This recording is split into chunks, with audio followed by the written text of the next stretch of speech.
Hey, what's up, everybody? It's Paul Sun Hyung Lee here, and welcome to another edition of Saturday Night Livestream.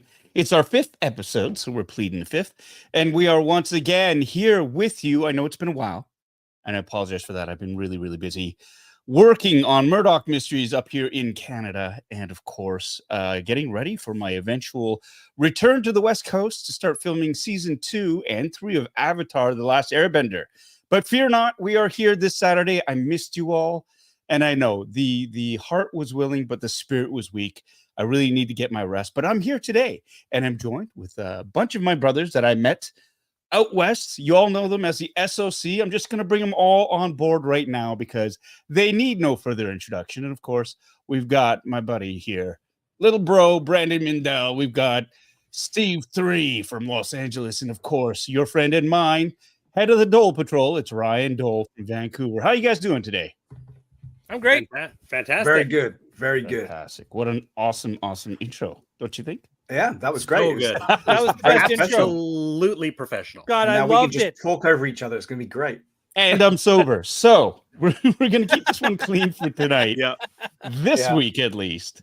Yeah. So Brandon, he's got the official sponsor of the channel. Yeah. Dr. Pepper, not affiliated with us whatsoever. And of course, I've got the special edition Shang-Chi Coke Zero, which shows you the age of this can of Coke. Well, 2 months ago? Yeah, 2 months ago. And so it's been sitting in the fridge there. Hey. But the shelf life for Coca-Cola is at least like what? 17 years? Yeah, it's all natural. It's all natural. It'll last forever. Natural. There you go. Give or take a year. There you go. Steve's going to be drinking his regular whiskey, I do believe. Yeah, it keeps me going. That's yeah, right. I was a little disappointed because I did want to crack this open, but I can't tonight. Oh, this is the subtle flex, the aviator gin. Yeah. Yes, Wolverine edition. Wolverine. Oh. Yeah. You know what? I bet you that would taste really good around the end of September. Why? Because we're all going to be. Oh, are we? We're all. Well, yes. Well, Steve, we'll be in the same time zone. Yeah, that's true. That's true. We'll raise a toast to you. Yeah. Yes. Yeah. Actually, it was Steve who told me about this. I didn't even see these bottles advertised. It was on one of these live streams. Steve mentioned it, and that night I went and I found an online retailer because these were only available in the States. Yeah. The Deadpool special label bottles were available everywhere. I was able to get one out here in Chilliwack. Yeah. But the Wolverine one was only available in the States. So thank you, Steve, for letting me know because I was just able to get it. It's a cool bottle. That's the stupidest thing I've ever heard. But you're only saying that because you can't get them, Ryan. No, I think it's so dumb. And this is my biggest gripe with Wolverine, Deadpool and Wolverine, is that all the cool merch of the two coolest Canadian superheroes is only found in the States, like the dirty, gross United States. I thought your biggest gripe was that the home of these two famous Marvel characters is Canada, and those sons of bitches didn't do a premiere for you in Canada. That's part of it. That's all part of it. That's all part of marketing. To be honest, the fact that Deadpool 1 and 2 were shot in Vancouver, and then Deadpool 3 gets shot in London, like I understand it's the tax breaks and it's millions of dollars being spent, and they need to save money, but. Yeah, there's a little part of me that's like, oh, well, I guess Vancouver isn't good enough for Deadpool anymore. They still gave it a shout out. Now that you're part of Disney, I guess you can't. I guess Canada just doesn't exist. Oh, Anna for the win. Yep. Let me pull that up. Hold on. There we go. Yeah. It's bitter Asian Dole. Bitter Asian Dole. Oh, offending people across the spectrum. There we go. He's allowed because he is. Yeah. Right?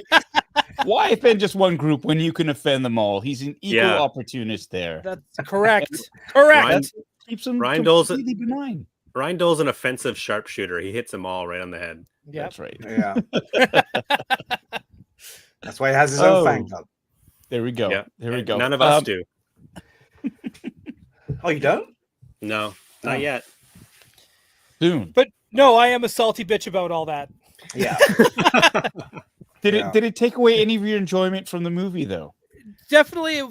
I had a couple nitpicks of that movie for sure. Nitpicks. I think like, and they're just. But I would say overall, I love that movie. I love that movie so much. I feel like it's written for me. Mhm. But there's just like the two major nitpicks. One, of course, is the marketing and red carpet. None of it being done in Canada. Canada is where it should have actually been celebrated. Nowhere else in the world deserves it or needs it. Saskatchewan, right? Anywhere. Just pick Canada. Even Toronto's part of Canada. Put something there. And we actually United didn't States loves we Toronto. didn't get the popcorn buckets either. Oh, Yeah, that's right. We got nothing. Yeah, That's right. Cineplex, our biggest theater chain, didn't get the made by Deadpool popcorn bucket. Yeah. If only you guys lived close to the border that's only an hour and a half Hey, away. It's not even about that. It's about the principle of it. Wow. Right? Instead of throwing shade Amen, brother. at Marvel and Deadpool and Wolverine, perhaps that's on Cineplex. Maybe Perhaps it's on Cineplex Canada. played it cheap and said, "Hey, we don't want to pay extra for this licensing." That's all I gotta say. I do blame We didn't get the Cineplex. Ghostbusters popcorn. We didn't get any of the Alien stuff. Yeah, I we got a mean- Ghostbusters. We got the Slimer holding the blue Cineplex bag. Wow, I did not even register. You also got got We did. I have it. No, but did you pick that one up? I did. Yes, And You we did. got Headpool. because it was translucent. It was kind of cool actually, and they put all the popcorn inside Slimer. Okay. And here they did get- it without. Oh, yeah, I saw that one and I was like, I don't know, It's not because the it trap. didn't look like Slimer. Here, Oh, yeah. here they didn't have the popcorn bucket. It was just Slimer, and you had to stick Right. your hand in his mouth. So Maybe that's the one I was thinking. That's the one I saw, Yeah. but I had Yeah. no idea Cineplex even had anything. yeah, they had a Yeah. big blue Cineplex popcorn bag. Because in there front was of Slimer. there was two versions of Slimer popcorn bucket. One where it was just his big mouth, Right. and then the Cineplex was a blue bag that obviously said Cineplex, and then I think Regal Cinemas had the same design with a red bag with the Okay. Regal Cinemas logo on it. Okay. But our Cineplex Slimer looked way better than the I don't remember like what theater chain it was, but yeah, I know the one you're talking about where it was like a very lime green big mouth Slimer. Yeah, it was not cool. Yeah, the one that I got, it does look a lot better like Slime, much more Awesome. like Slimer. Yeah, There you go.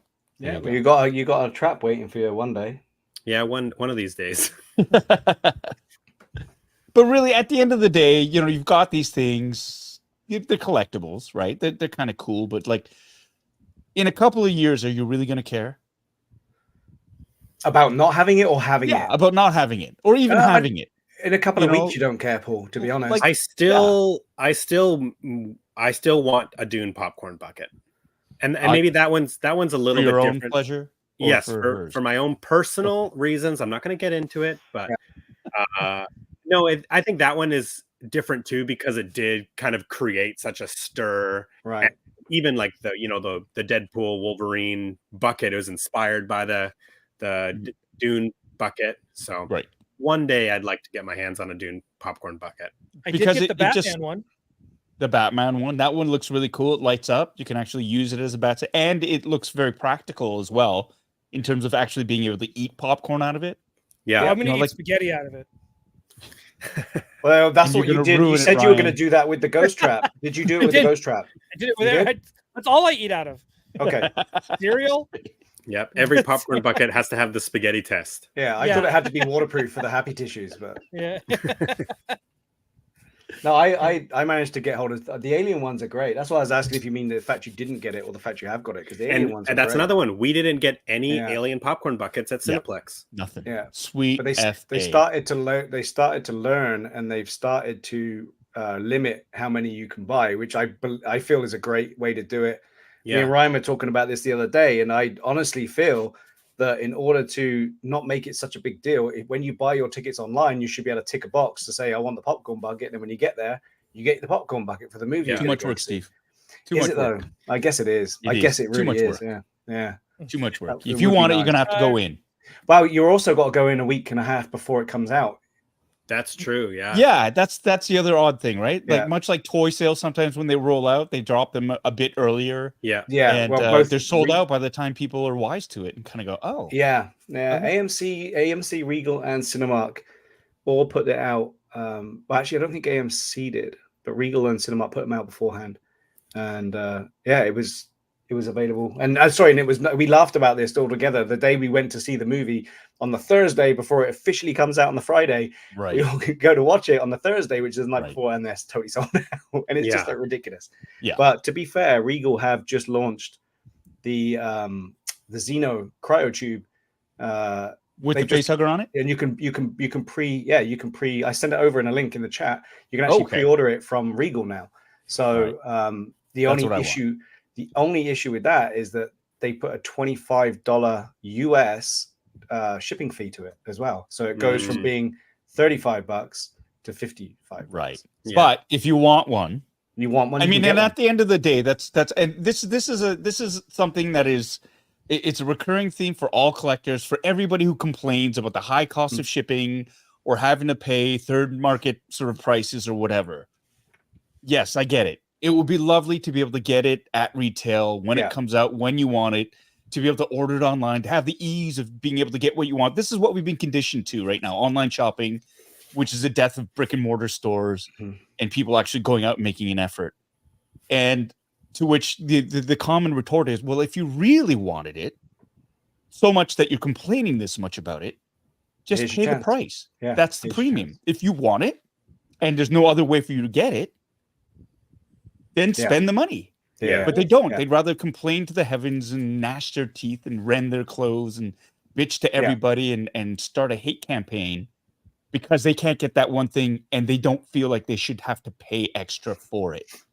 And on the one hand, I kind of get that. But on the other hand, it's like you have the means. Yeah. And if you really wanted it, then you can spend the money on it. If not, then just true. Say, you know, and that's, I don't know when it's become this whole, like, it's just this big echo chamber now of people complaining about stuff that didn't go their way. Yeah. Hey, but you know what went our way for Steve and I? What's Ross that? Scarborough brings it up in the chat. Disney had some great Jabba the Hutt popcorn buckets for May the 4th. Yeah. Yeah. And and it was weird because they didn't feel it was popcorn. They gave us 5 wet fries. That's because you bought it from the Pizza Planet. That's the only place you could buy it at the night. Yeah. No. You could buy it from the Tomorrowland Terrace, and you could buy it from all the But we did go looking for it. We did go looking for it, and we couldn't find it. The thing that Disney actually does, which is awesome for their popcorns and I think their sippers, is you can actually mobile order them. Yeah, that's what we did. You can mobile order. Oh wow! Yeah, so it guarantees you basically when you get there, you get a popcorn. But yeah, it's because the location that you chose to buy it from doesn't actually sell popcorn, so they have. It was so funny though. They have to put something in it. It was 5 so wet funny. fries. Wet French fries. It was the best thing I've ever witnessed because I was like, oh, we don't, because we bought these popcorn. This was the day of buying tickets for Celebration, so we pre-ordered the popcorn buckets to fill it full of popcorn so we could go back to the hotel room and get on with this, triumphant purchase of tickets. And we got there, and we were like, "Where's the popcorn? Oh, we don't sell popcorn." But it's the way that she went, "But you got fries," and it was like a paper packet of fries, not even like a cardboard. They were cold. Yeah, they were cold and wet. And wet and just soggy and sweaty, and it was gross. Amazing. We were like, oh, okay. I never eat at Alien Pizza Planet. It is not a good Disney restaurant. This wasn't Alien Pizza Planet. This was where the stage is where Vader comes out and everyone. It's that one there. Same place. Is the Tomorrowland. Yeah. Galactic Grill. That's what I'm saying. Oh, it was very strange, dude. It was like very, very strange. But anyway, yeah. I would say that Xeno or that facehugger escaping popcorn bucket is worth the money because it's really well built. It's not thin plastic. It's really well built. So that's the one that you got. I got one. Yeah, I got one. But now they've released it, so you can actually, because they were totally sold out and the whole world went crazy, like Ryan said, right? And toys came out the pram and everyone kicked their feet. Yeah. How am I supposed to eat my spaghetti? Right. Right. But yeah, it's cool. It's cool. Yeah. If you want one, then just let me know because then I can get it in. But I don't know. Yeah. Okay. Give me 5 of them. But that's the thing. Are you saying you want one? You're going to say that to 7 more people, and then yes. Okay. That's how I end up with multiple copies of everything. We'll get into that later. Thank you very much, everybody who's in the chats for joining in. This is Saturday Night Livestream, the 5th episode. And if you've just joined in, you're getting a small sample of what this evening is about. 4 good friends and the chat just talking about stuff that's on our mind. We're all nerds. We're all toy collectors. We're into pop culture, into movies, into all sorts of weird and fun things.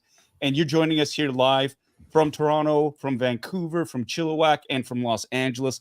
Thank you so much for joining us. And before we continue, I'm just going to do what we usually do. What I try to do, I'm going to do a speed run of everybody who's in the chat tonight to say hello to you. What is this? The Fallen Fett Chronicles? There you go, right? Throwing shade at other YouTube channels as well. No, this is not the Fallen Fett channel. We got a few more viewers than he does. Oh, right? No. Aw, Hey, it's no, guaranteed he's not great. watching it. Guaranteed. He's not watching it. Ernie is great. I love Ernie. To death, actually. In fact, I invited him to last live stream, but he was too busy going to Disney. Now, it was the weekend of D23, so I'll cut him some slack. But, yeah. Okay, so we're going to do the speed run, but I'm going to try to attempt it in less than 5 minutes. We've done it a number of times before. Ryan, you're the keeper of the time here. Oh, right? Yeah, okay. So you tell me when to go, and we will go. Holy shit, you're making me open my phone up. Oh my I God. gotta find the app. This is not the first time, Ryan. You don't need an app. I got a timer. I like to treat it. I always like to treat it like it's my first time. I can just start counting. I can Okay. go. 1, 2, Ed? 3. Oh wait. Go. Okay. Go.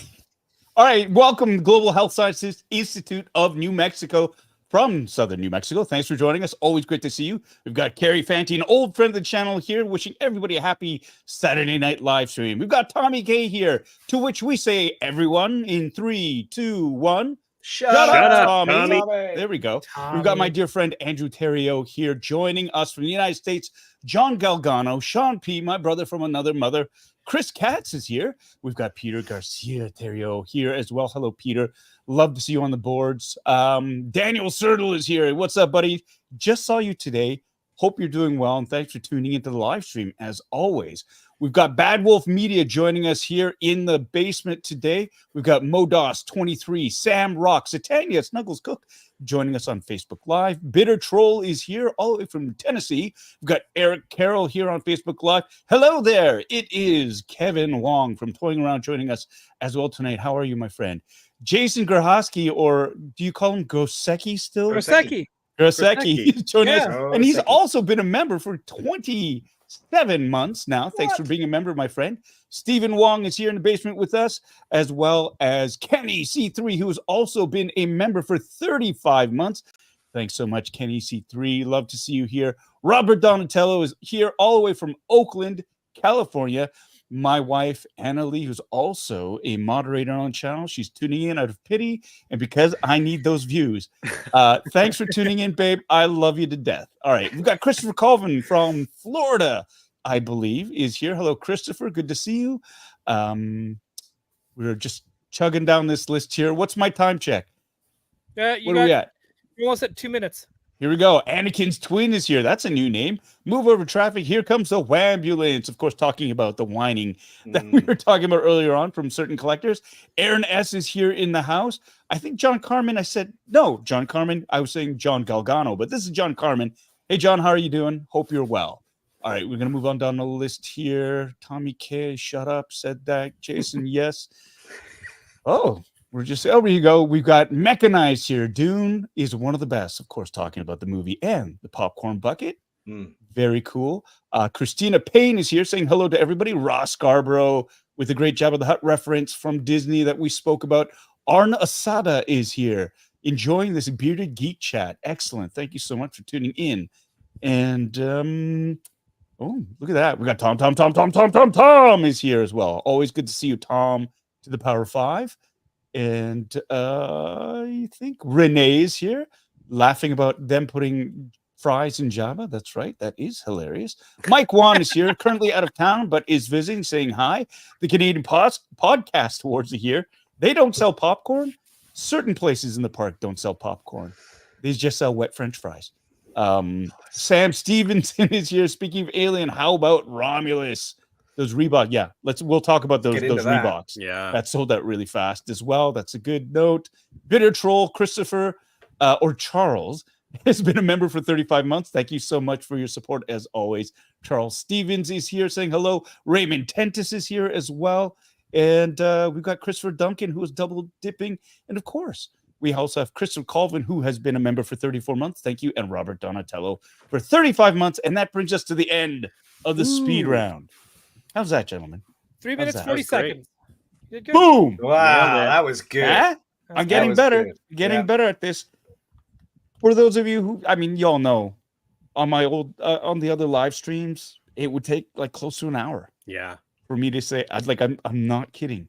Is this An a good or a hour. bad thing, though, Paul? I think it's a little from column A, a little from column B. I think people like to tune in because I interact with everybody. And it was also one of those things where people would tune out because I was taking so long Yeah. to say hello to everybody.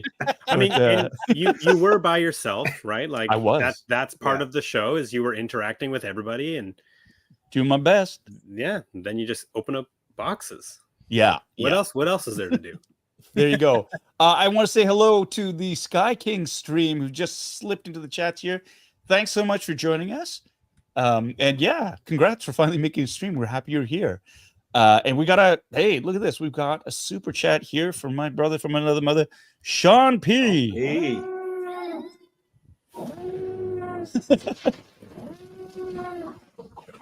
I'm a little out of practice here. I got everything out of sequence, but thank you so much, Sean, for that $10 super chat to support our drinking habit. I mean, the channel here. None of the money is going towards alcohol. I'm just kidding, but thanks so much for always being there. I had a chance to have dinner with Sean a number of years ago. He treated me to a wonderful dinner in Koreatown while I was working in Los Angeles, and I really appreciate that. And I hope you're doing well. He writes, trying to move things around so I can see you at LA ComicCon. This will be a small contribution towards a selfie with you and Anna. Oh, that's great. Please come by, say hi, as always. And I won't even charge you for that selfie at the booth. How's that? But thank you so much for being there. I'm excited. October 6th, the weekend of October 6th, I'm going to be in Los Angeles at LA ComicCon. My first time at LA ComicCon.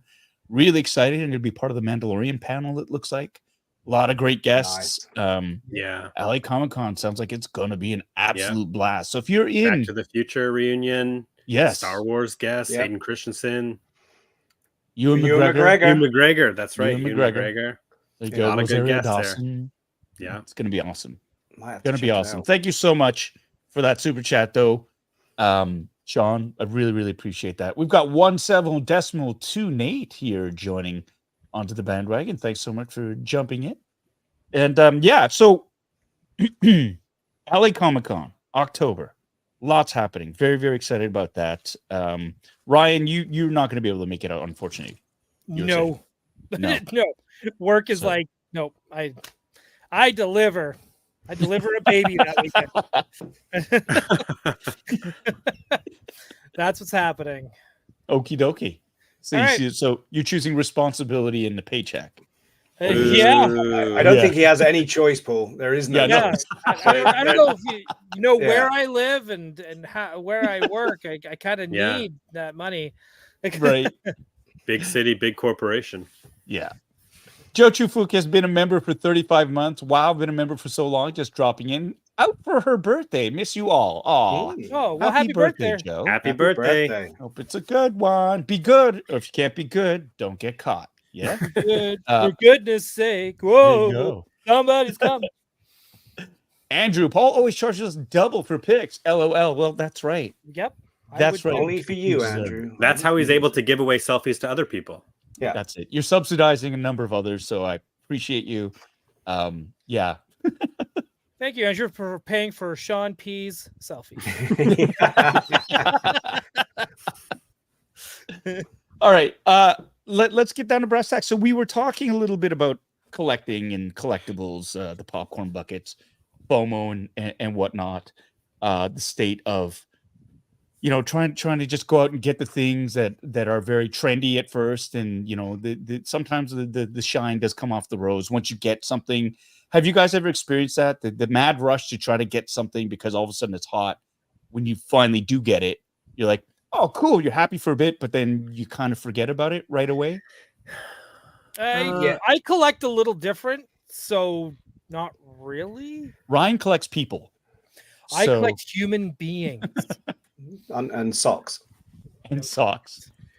Okay. Don't forget Yeah. the hair. I've been pretty selective too. I don't think I can't. No, think of that anything- is a lie. Okay, first off, let's call out some Steve on some bullshit here. Steve very much he has like you answer to Major FOMO, right? Major FOMO reporting for duty. That's you, right? But in regards to what though? Something I want or something everyone else wants? Sometimes it's a little bit of both. Like you get very excited about things that are popular. Craig, I know my co-host Craig on Toy Anxiety gets the very same way. So it's like the thing that always comes to my mind with you, Steve, is the Micro Galaxy Squadron Sabine TIE Fighter. Yeah, yeah. The thing the reason you're holding me accountable for that is like it's only now that I want it. The reason I wanted to get it is because it was readily available, right? It was all over these Rosses for $5, right? So it also became. I can't see that you're blurred, Paul. You're blurred. I think your camera's failing. Yeah, it's blurring. But I don't know. The FOMO definitely is. I guess you can see it as being there, but for me, honestly, it's I kind of want that one. It's cool, and I wanted to add it to this ever-growing collection of them, right? So if I don't get it, I'm not going to complain, and I'm not going to kick the toys out the pram, and that's it. I'm never collecting this again. Oh, that's a whole different type of attitude. But that's not going to happen. Taking your ball and going home. Right. So if I can find it, I'll go hunting for it. I enjoy it. I'm texting you guys all the time when I'm out and about, going, "Do you need this? Do you need this?" Or look, because I enjoy that, and that to me is this is why we do what we do, and this is why we love when we get together and go to a shop, right? Now, here's the thing I want to ask you.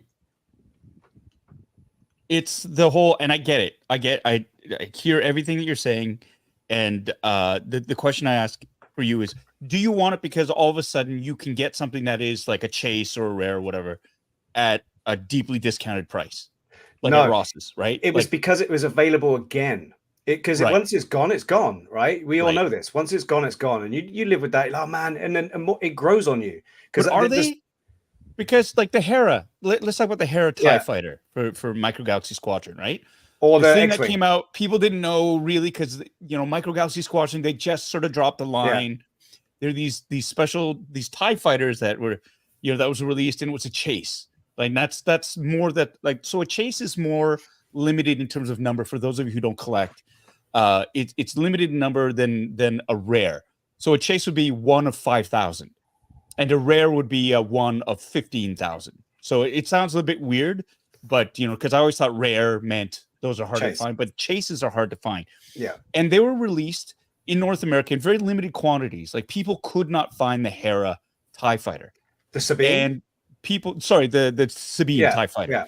And so people were losing their minds over it, and there were people on eBay selling them for like, at its peak, it was selling for like $400 or $500 American. Yeah, for this chase Sabine TIE Fighter, and it was just a regular TIE Fighter that with a different paint scheme on it and a Sabine Wren character. Right. Flash forward 3 years later, and all of a sudden Ross, which is a big chain in the United States, discount chain. It's a big discount. Think the dollar store. Yeah, is it Canadian. A dollar store? Okay. Well, no, but it's a discount. It's like chain. Winners. It's like Winners. Winners. Yeah. Okay. Yeah. Suddenly, it's like boxes and boxes of these Sabine ties pouring out are being put on the shelves, and for the people stocking them, they're like, yeah, whatever, and they were being sold for like $5 a pop, right? Yeah. And so collectors were losing their minds and rushing to the stores as soon as somebody reported, "Oh my god!" And it just took one person. I remember the post; it was on Facebook, and the dude found 4 or 5 of them.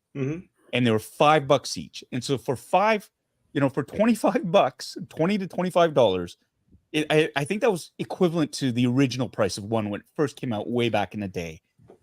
But in that span, he was able to, and that set off a feeding frenzy. Yeah. And everybody was just trying to get that cheap Sabine tie, for whether they thought I could try to flip it for that kind of money as well, because people, maybe if they're slow on the uptake, they don't realize, or I could sell it for less.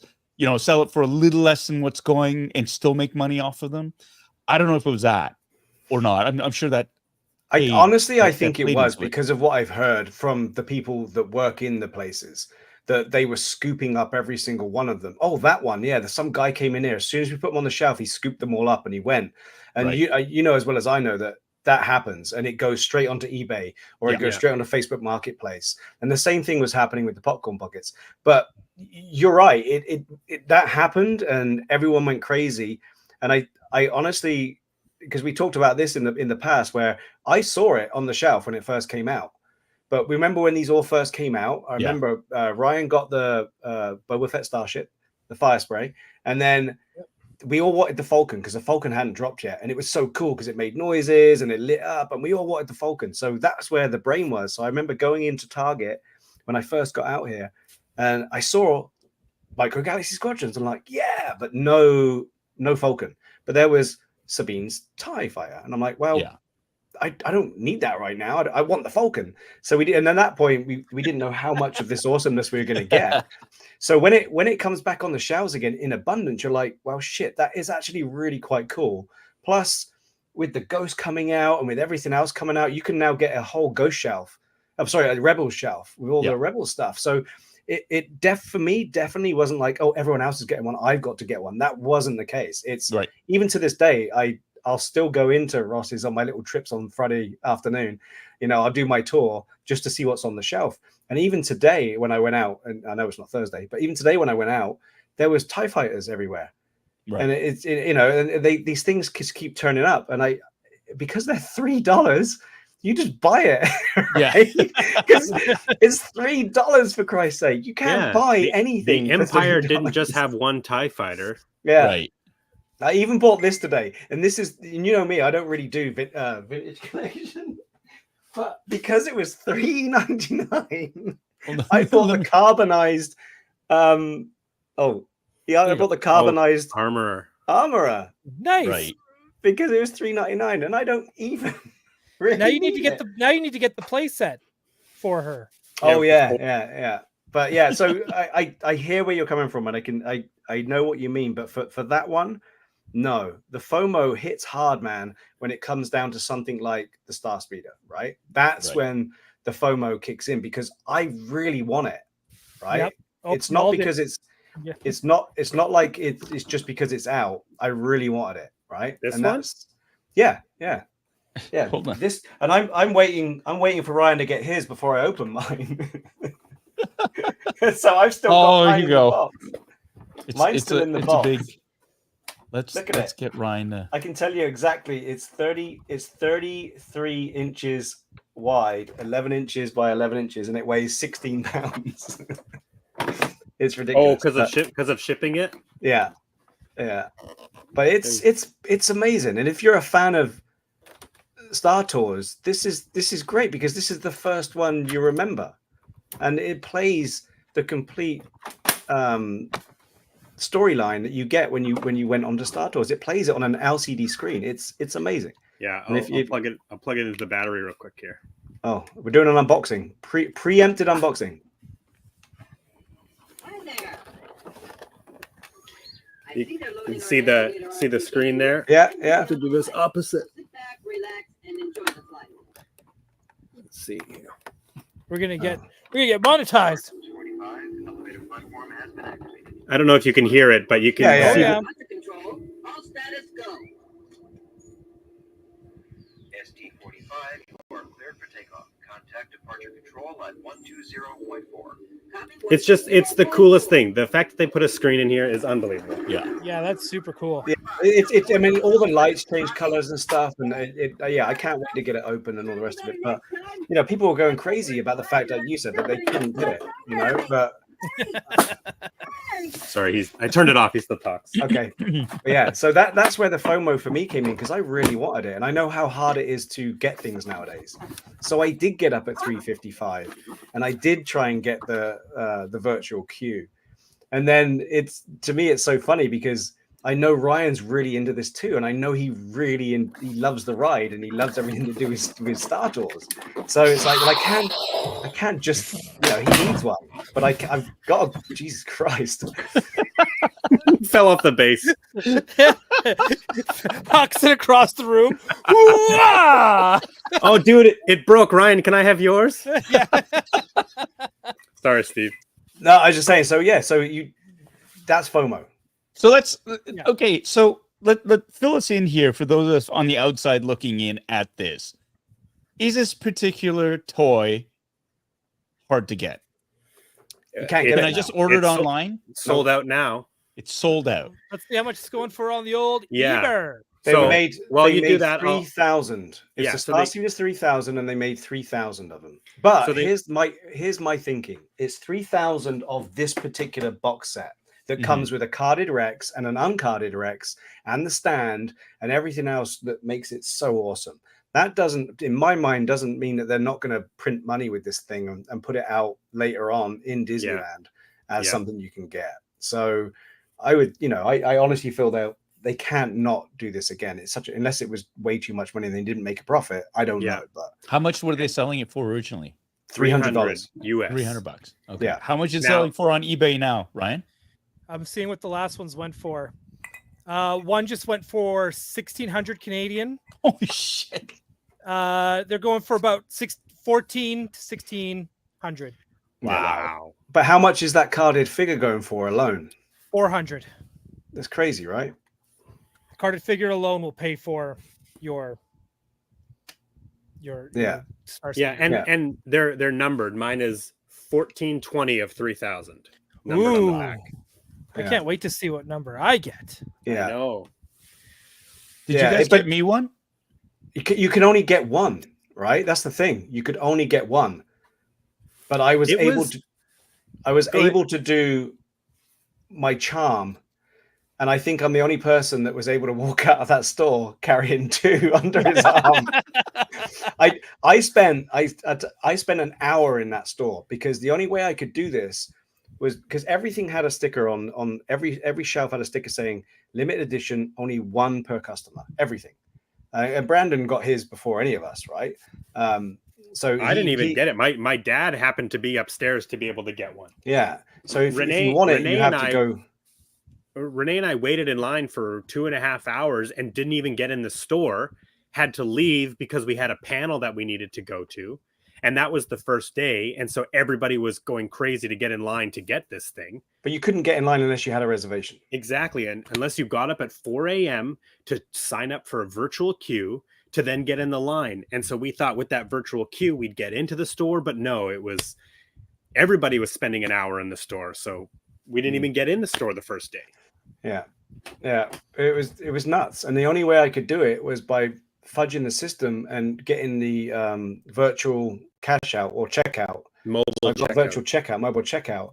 And I was just wandering around. You can't get Wi-Fi, right? Everyone's on their phones. So I wandered around for an hour until I could actually get this thing to work. And I pressed 2 and it worked.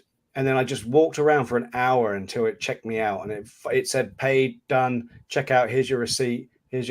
So I went over to the lady who I've been chatting to for an hour because she was in my corner. She even asked one of the supervisors, and the supervisor said, no, it shouldn't, it's one per. And so she was in my, so I eventually did that, and I was able to get the other one, and she helped me load it up into the bag, and I just ran out the door, flashed my phone, and just carried on running Yeah. with these 2 big boxes straight to the car. Start the car. I was like, So, yeah, I was it's the like IKEA a commercial. really Start young the child car. on Christmas morning. It was good. I remember calling Ryan like, yeah, exactly. See, I already had it in my head But that it wasn't it's nuts, happening. but it's going to for go me. next to my 1,000. Yeah. Yeah, but I already had it in my head that it Crazy. wasn't happening for But I'll me. always So do I that. was like, that's but why I like. Yeah. yeah, I didn't think I was yeah, going to get one. I didn't know. I wasn't going to try to go back up into the store. I didn't know if they'd all be sold out. And it just so happened that my parents, who I was at D23 with, they had gone upstairs and to check out the store because they had a virtual queue for the afternoon. Easy breezy. They waited in line for 15 minutes, walked in the store. As they were walking around the store, the Disney legend famous Imagineer. His name's Tony Baxter. He's the guy who created the ride Star Tours. No big deal. He's in there playing with the Star Speeder.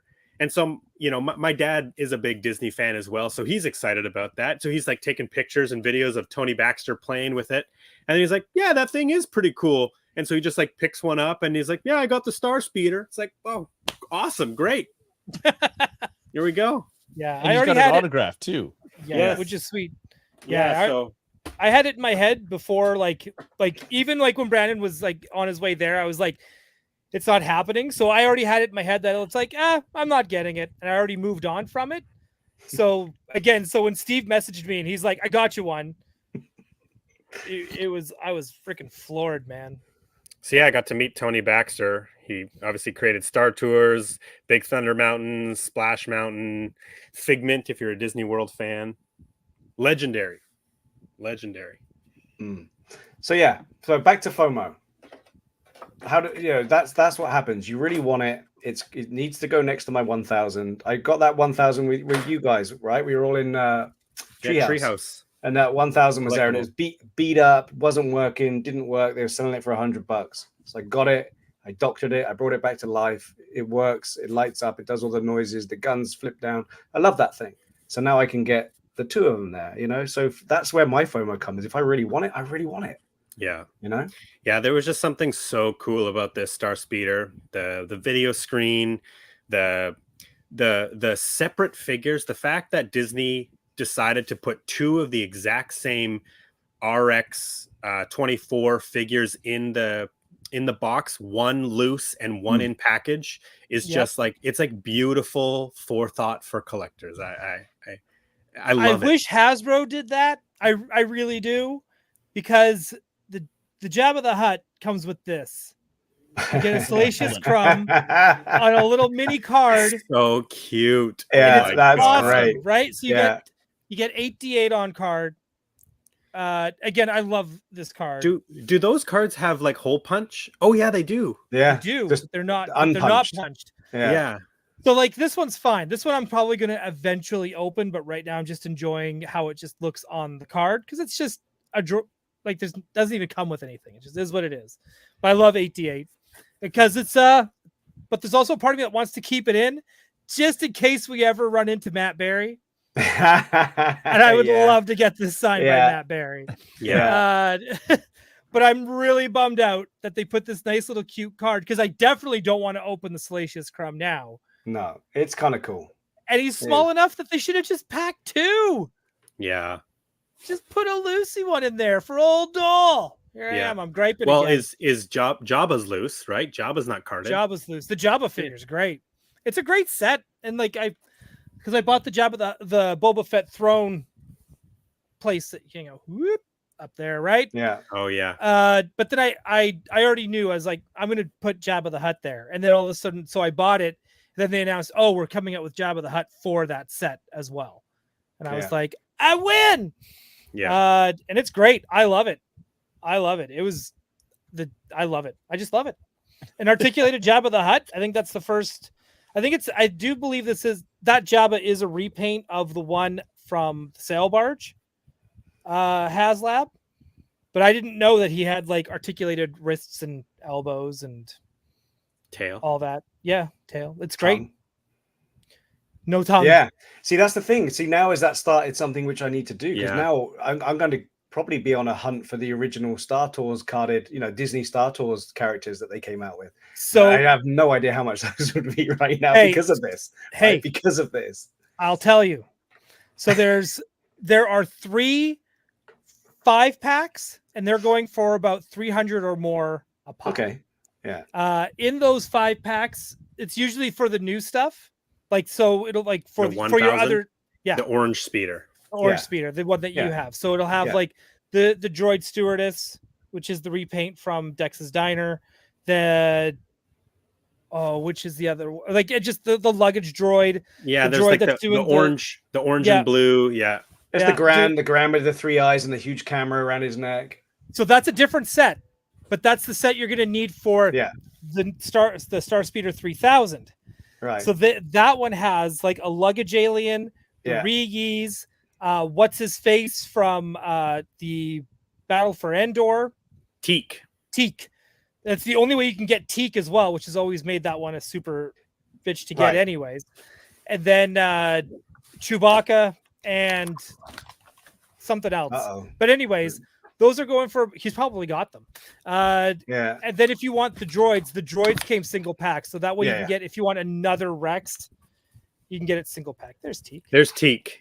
Yeah. This was not flying off the shelves, I will say, but I was very excited. This is a limited edition of 1,989. So this is Teak from what is it? Battle for Endor? Battle for Endor? Yeah. Yeah. So this Such is a Teak, great little movie, guys. speed demon. But yeah, I was like, I can't believe that they made a Teak plushie. I have to get it, and nobody else was buying these, but I was very happy and excited. Is it because it was $200 or something? No, it was $24.99. Okay. But Teak does appear in the original Star Tours load-in video. He's one of the people sitting in the seats. Yeah. But you guys must get the same thing though, man. Are you telling me that you don't get the FOMO? You don't get that, oh, I really need that? And that's why I waited in line for 2.5 hours trying to get one. Yeah, and I was mad that I had to leave to go to an awesome and if you hadn't panel. left, you could have got one for all of us because you're two of you. You could have got one each, and it would have been easy. Jesus, Steven. He still got it. He got it, and he got you one, and he's still busting my ass. Yeah, he's still busting. I was thinking of my good friend Paul. Paul, no one even asked me if I wanted one. That's all I want to say. That's all I'm gonna say. Have you been on Star Tours? Me. Do you know what Star Tours is, Paul? Yeah, have you ever been on it? Yeah, it's with the Vulcans and the yeah. Exterminate. Yeah, but that would be that. Yeah, that I don't know. You tell me you've never got FOMO that you needed something. Oh, of course. I mean, there's yeah. all the popcorn bucket thing. Yeah. Right. And so it's what I mean. We're looping right back around. Everybody, hold on to your tight. Yeah. So it is that whole thing. It started with the Dune bucket, which is like, oh, okay, and then the Ghostbusters bucket, and I was Steve was awesome. He got us the Ghost Trap ones, and it's awesome. Like I was so happy to get it, but it's months later and it's sitting in a box over in the corner there. Yeah. I'm like, cool. And it's that weird sort of thing where like when things are really trendy and like hard to get, and I think that's the nature of collecting sometimes. It's like ooh, shiny things. And I'm pretty sure I have ADHD, and so it's like, oh, what the hell's that? And I'm like, oh yeah. And I'm like a Jawa or a Ferengi, right? Like you just sort of like, oh, I need to have it, and you get it, and you're like, cool. What's the next thing, right? Yeah. And which is why I think a lot of collectors. I don't think I don't think I'm different from a lot of other collectors who just sort of get distracted with like really cool things. Maybe I don't have the discipline that a Ryan Dole has to just collect hentai and shit that I like. He's better than all of us. Yeah, he's right. Better than all of us. So, but I mean, so here's the thing. And Anna's probably still on. She's gonna fucking crow. I won. I was right. I have a lot of shit in the basement. Like it was getting cluttered. And it's not even, and part of it is I don't have the proper shelves to display the things yet, right? Still waiting for these bloody shelves to come in. But I will admit, boxes and boxes and boxes of stuff have been stacking up. Yeah. And I collect a lot. And Daniel Sertle was over today, and he was like, holy shit, man. Like, don't take this the wrong way. You have a lot of hot toys. Because they're still in the boxes. I'm like, yeah, I know. And so I've come to this conclusion, and I was talking with Ryan a little bit about this before, and the rest of you is, as a collector, this is hard for me. This is a big step. I am getting rid of my boxes for the hot toys. And that's a big thing because I'm one of those ones that I keep the shipper boxes, I keep the original boxes, I keep boxes for everything. And because for me, as part of the collection is not only having the thing, but having the thing that the thing comes in, right? For whatever reason, I like to collect the boxes, but I'm running out of room. And I saw a Facebook post last year where somebody took their Hot Toys boxes that they weren't using anymore, and it was a picture of this big metal barrel, and they were all in there, and they were on fire. Yeah. And I have never seen such vitriol go back and forth over one individual Yeah. burning what they own. Yeah. And this whole debate over, oh, how the fuck could you do that? Like you know, and it was just this huge thing. But for me, I get it. When we moved, I'm so glad I kept all those boxes because everything went back right where it belonged. It was nice. They were protected. But that's the first time in like 18 years we moved. So I'm going to die in this house, right? Like that's, it's not going anywhere, but I'm running out of room. And I think it's time to start culling all those boxes. So like, Yeah. you know, this probe droid, which is like 1/6 scale. It's, you know, or it's like, I got to get rid of it. I got to get rid of not but the box, which is gigantic. The helmet boxes from Anovos. Yeah. From De Novo. I got to get rid of them because the helmets are out of them, right? They take up huge amounts of space. The Hot Toys boxes, like once the shelves are in, I mean, I'm going to throw away all the boxes. I'm going to keep the beautiful boxes, like the ones with the special editions, obviously. Brandon, you're showing off your Mondo McCreary the Thing figure. Yeah, like that thing's a work of art, man. Yeah, right? Like, I'm not going to... Here, let me just... I'll embiggen you. Hold on a second. And I have that same box, too. I'm not going to throw that one out. No, you can't. There's too much effort's gone into that. Yeah, and really nice artwork. And then when you opened it up with the figure, it was like 3D with like these thing arms popping out. My figure's on the other shelf. Because it's the dog pen, right? It's the dog pen, and then it's so good. So good. So much thought goes into that. You can't get rid of that, right? Yeah. But that's Mondo like does some of this thing where, you know, they want their packaging to also go on display. Yeah. Right.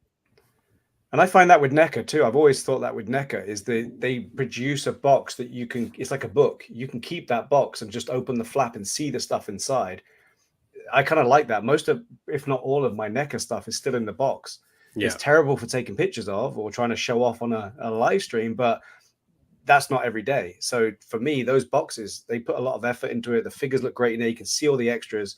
As soon as you take it out of the box, what do you do with the extras? What do you do with the extra hands, the extra weapons, the extra this, that's, and the others, right? So and that's a plan. I will organize them in those. They have the those cases that you can organize nuts and bolts and stuff like that. Yeah. Put them and label them. All the heads, the extra hands, the feet.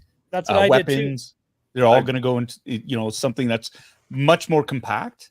And yeah, I'm going to do that. And so, do you know what I suggest you put them in? A tackle box. Yeah. But those other ones are cool because a tackle box is also cool because it's usually a couple of things that you can open and then close again. But I've been picking them up at thrift stores. Whenever I see one in the thrift store, there's like you said, the nuts and bolts collectors and the because they stack on top of each other no matter what. And then you've got Star Wars, you've got horror, you've got all your different types of stuff that you can label them up and keep them, and they're very, very small and compact. So yeah, I've been doing the same thing. I've been starting to get those things from thrift stores when I see them. I'm still big, by the way. Hi, everyone. Oh yeah, sorry. Oh yeah. So yeah, that's great. I think we're all on the same page. Yeah. Everyone I have a warehouse locker. I think he has 4 of them. Yeah. I have a 10 by 20 storage space that is half filled still with a lot of my collection. So his storage space is bigger than my apartment, by the way. Yeah, it's like a toy warehouse, which is really cool too. Yeah. So what are you gonna do with it? Are you literally gonna do the same thing? Are you gonna do a ceremonial pyre in the back garden? And I'm gonna go through. I mean, like maybe we'd do a live stream. Yeah. Of getting rid of those boxes, seeing how many people we can trigger. And it was really funny because the argument was there were a lot of outraged collectors were like you could have tried to give those boxes away to other people who could have used them. But why did they throw them away in the first place? Well, that's the thing, and that's what made me laugh. And the guy who is burning his stuff, by the way, it's his stuff to do with what he wants. His empty boxes. Exactly. Yeah. He retorted, I tried for 3 weeks to give them away and nobody took them. So I'm getting rid of them. Yeah. Yeah. Right. And it's really funny how the outrage sort of happens, and it's such a weird thing to get mad about. I know. But like I think I have to admit, I was a bit triggered when I saw them on fire because I was like, oh, you're burning your boxes. How could you do that? So which is why I'm just saying this is kind of a big deal for me. Yeah. To sort of go, you know what? I think it's time to start getting rid of some of that stuff. Hey, See, I did it last weekend, and oh my god, it's life-changingly good. Yeah. We've always poked fun at you for your boxes, and I'm glad that you're going to start getting rid of them. And Anna, who are you shouting at right now? All of us have a problem, or is like I'm not sure. It's when I said I'm going to die in this house. She said, no, you're going to die. We're both going to die amongst toys. No, her other comment, she's got all in caps. You have a problem. Yeah. Oh, that's further down then. Yeah. I haven't gotten to that. That's so good. That's so good. But what are you going to... So here's a question then. That just cracks me up. But So Brandon, obviously you're going to keep that. We've talked about NECA ones. See, me and Ryan were talking about this, and the big craft, like the ships, the big ships, what do you do about those? Because do you, like this, for example, what am I going to do with that, right? It's great artwork. Oh, it's great artwork. Even though it's, it's got, look at it. It's kind of cool, but what do I do with that? I might as well just get rid of it, right? I'm keeping mine forever. The box? Yeah, I love it. Yeah. I might like the box more than we do. You kind of live on a farm. Do you want to hang on to our boxes then too? Yeah.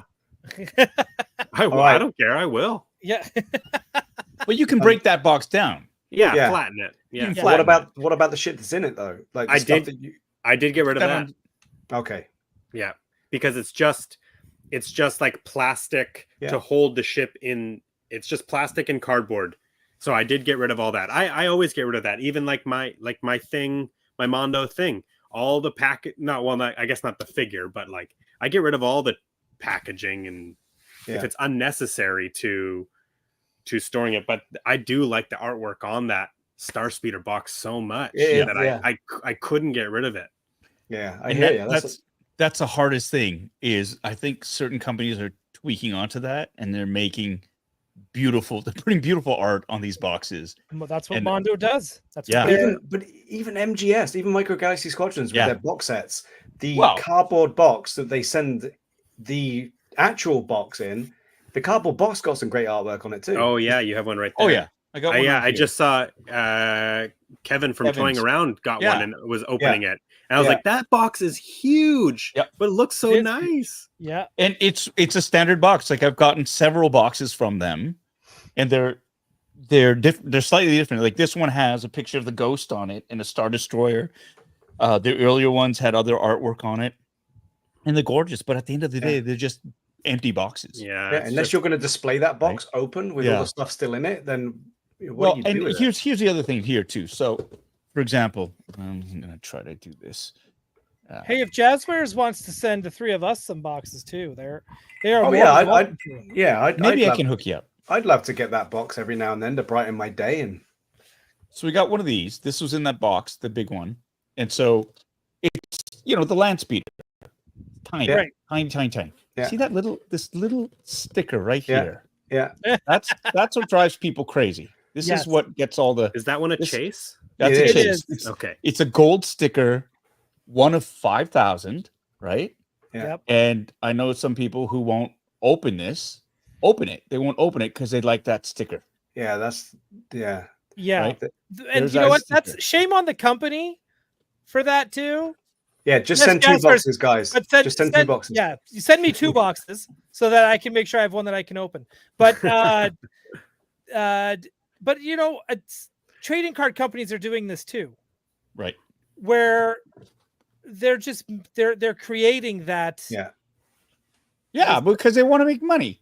I get it, but it's just like. But even what I was saying was even the cardboard box that Micro Galaxy sends the stuff in, not the glossy photograph quality artwork that comes out from the vault.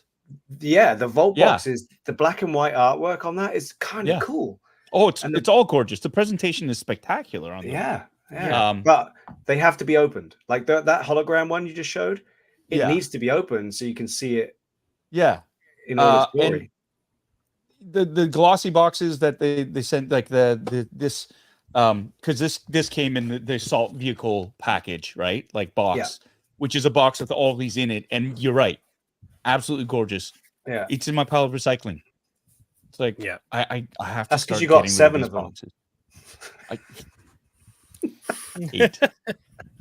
Eight. But I only ended up keeping 4. She's gonna murder me in my sleep. She's going to town on the You chat, did man. say you're dying in that house, so Yeah. Oh yeah. You didn't say how. Yeah. Just don't let Tommy over there. Could be dangerous. But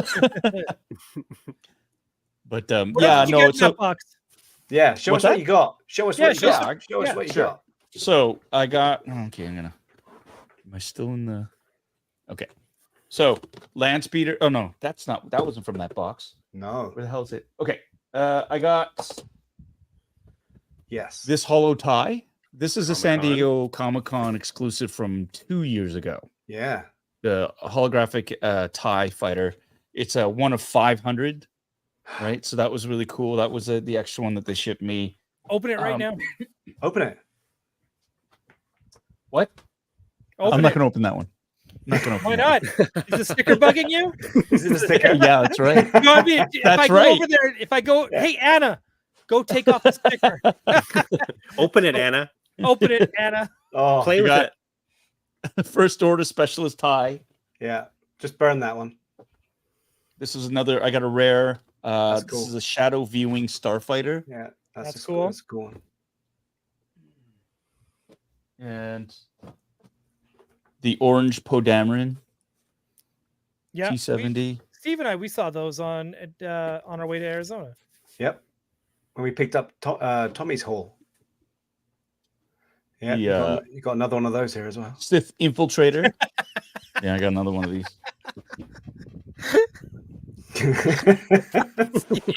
Steve just coming in there, just casually know. with the. I know, fucker. I like that one. The Yeah, bongo. But You want this one? the Brandon? cool thing is though, Yeah. Brandon, you do. You want this one? Yeah, I Brandon, do. it's yours. so the Sweet. cool thing is with getting the Sith infiltrator, you also get Qui-Gon. So now you can put Qui-Gon in the Unga Bunga too. Yes. Brandon, do you want Yeah. that one too? Steve's got This an is extra one. the ATTE, which Okay. hasn't been released in Canada yet. Yeah. Yeah, that I've looks got this so on good. pre-order through GameStop in Canada, but it's been very, very slow in terms of getting Series 6 up in Canada. This is it's labeled as Series 1 here, which is interesting. And this is Dreadnought class.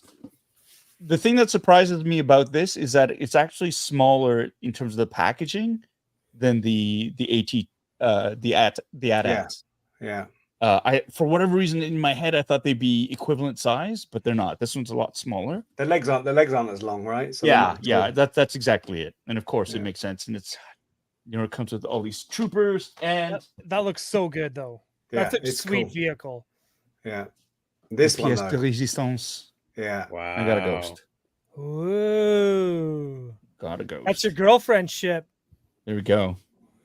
Carson Tava's been on there. Yeah. Been on that a few times. And you it's open- got if you open it Hera, up- Sabine, Kanan, and Zeb. Oh, shit. Kanan's on the ship, so if you open up the closet in Hera's room, you'll find a hidden Carson Tava. Yeah. CT was here written on the locker. Yeah. And a little pair of chonies. Yeah. And my wife just brought me. Ah! Oh yeah. No, Is she gonna open up that TIE fighter for us? she just grabbed it. Nice. She grabbed the land speeder. She got the wrong one. Oh, No, fuck you. No way. all right. You've got 7 of those. You have to murder me in my sleep. Oh. That's the plan. See, look at that. You're Bring getting, it. you're getting handed the whiskey. I love this. Yeah. No, that Yeah, it was that's all a ruse, so she could steal this from me. A Yeah. distraction. Rip it open. Yeah, it was Yeah. a distraction. So here's what we'll do then. Every week, we'll open up a box and ceremoniously burn it behind us. Ooh. Oh, I did mine all last weekend. Did you burn them or did you just put them in the You burn them recycling? all? Recycling. You're in the Just- Vancouver. that's You it. can't burn anything. You have to recycle everything. That's true. The only thing you can Yeah. burn down is old buildings so that people that own housing can put up something new and more expensive. Was there a burn ban? Everyone's saying Well- open it. Yeah, everyone's saying open it, so you gotta do what the people want. You're gonna listen to the fans. Hey, everyone, if we can get 200 in super chats, Paul's gonna open. Paul's gonna open that TIE fighter, but we need to get 200. just open it, peel the sticker off, and put the sticker on the wing. Yeah. Then you're good. Everybody I will know. I that think it's I one might of do what they 500. do with people get the little stickers that they put on their lanyards. So maybe we'll just create a scarf of rares that we can wear. That might be the way to go. Just a trailing sticker-led garment. Open it. Don't be a little bitch. Daniel says not to. So As a guy, whatever. Don't open that. What is, how many likes we got? How many likes do we have on this video? What do we enough got to here? open that. I have a serious question though. I have a serious question because this Yeah. is what this is what I've had to do in my brain. Are you gonna sell that one day? No. Then why? Then why keep it in the package? To bring you to despair. Because that's what I'm dealing with right now. Is like Okay. Ryan gives me so much grief, and he's now you know what Ryan's like. He latches onto the wife. He gets the wife behind it too, and they're giving me so much grief about all my boxes that I haven't opened, and all I do is talk about opening them. And I still haven't opened them, but Okay. Here's the reason why I'm giving you grief about it, because they're all just kind of in a stack, and it doesn't look like you're enjoying them.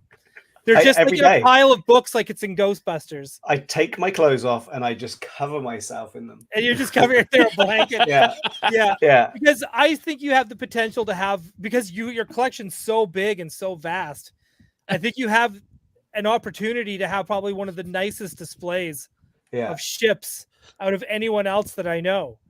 And it Apart from breaks my Paul. heart that they're just sitting there. No, I Yeah. think, honestly, I think you could outdo them because you've bought 2 of everything, and then because someone got 6 of them from another. So, you know. Yeah, Daniel, if you're listening, if you need anything, let me know. I might have one for you here that I can get brought back for you. How about this, Ryan? This is cool. Mechanized. So I'll open this if you open your Salacious Crumb. Are you wait? Okay, hang on. No. I'm not keeping my Salacious Crumb because it's rare. I'm keeping it on the card because it looks awesome on the card and it's Yeah, cute. I'm keeping it on it because it's got this awesome sticker on it. Oh my god! It looks awesome in the. This is an exclusive ComicCon. Oh my god, ComicCon! Exclusive. First off, you didn't even go to ComicCon. You got no reason to be. Which makes it even more rare. I Oh my wasn't even there. This is a link to the past, something that I've always wanted to go to. Okay, you know what? Fine. Yeah. Keep it drowning in that airtight box where it'll never breathe or be loved. I can love it through the plastic. That's true. But like we said, there are some things that command not to ever unbox because they look so good. Like the other exclusive from San Diego this year, Paul, you managed to get one of those too, I think, right? Yes, it's just back So here. you don't unbox that because it's way too sexy. Hold on a second. Let me just grab it and I'll show people. Hold on. Shall I grab mine and do it because it's quicker? Sure, I guess. No, I'm just kidding. Brand, yeah. Right. I'm just trying to think if there's anything that. Oh yeah, this one you don't open. This is like. Right. Yeah. Because it's made to stay in there. Yeah. The box really is part of the display. And I don't know if you can see it. It lights up. Right. Yeah. I have a Tron action figure set like that. Yeah. 3 Tron action figures with a black light in a console, just like It's that. cool, right? An arcade It's cabinet. cool. I mean, Yeah. No, that's. It's space danger. It's like, what am I going to do with it? But that looks cool on any shelf. It does. Yeah. Yeah. is there one ship in there? Or is there more than 2. one ship in there? There's an 2. X-wing There's and an a TIE. X-wing. Oh, okay. That's like the light shining on this it makes it a bit. It's hard to see, but there's an X-wing and a TIE fighter, and it just This is so cool, and the fact that there's a light in it. I've already had to replace the battery on it because when I got it, the LED was really dim. But like this arcade bit, this lights up as well, and the LEDs. It's kind of like a black light, and it does make these neon colors pop, so it it's looks cool. like the vector graphics in the video game. I was really hoping that there would be a sound card Yeah, in I was there, about though, to say that. that would Yeah. play the music, because if you're gonna go and put the light in, put in the sound card, and then that way 100% you never open this thing up. Yeah. Right, like you just keep it because it is like, you know, Yeah, that's just, you one of just the don't old need to open cabinets. it. You don't need to open that. That's as cool as it is. Yeah. Well, funny enough, I already did open this one because I had to get to the battery. Oh, So you have okay. to take the whole thing apart to Mm. get to the battery inside, Okay. and it's not designed to be changed, right? So it was a whole process of getting into it, and then meticulously just making sure the box doesn't get any more damaged Yeah. while you're taking it apart and then putting it back together again. Yeah. So- No, it's cool. It's so cool. Okay, I'm It's gonna so open cool. this. I I'm gonna You open are? this. Should You're I gonna open fall to this? Ryan Dole pressure? Oh my Wow. god. Really? I don't know. I don't know if you should open it. I Really? I'm Like, just kidding. Hmm. Yeah. Yeah, I wouldn't. But no, I would actually. I think I would. No, I wouldn't. Well, Open the thing is, half of it. I've got. I think I have the Luke hologram X-wing, right, as well, and that's a chase. Yeah. And Well, it's that's definitely opening. I'm definitely opening that one for sure. the Luke hologram one. Yeah, I'll definitely open that. Yeah. Okay, gonna because put I know lights somebody underneath gave you the speeder bike one.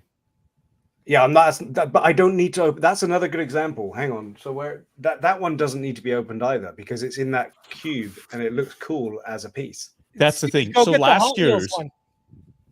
Oh, the Hot What? Wheels. Not I'll the open- X-wing, the Royal Starship. Oh Yeah. yeah, no, I didn't get that So one.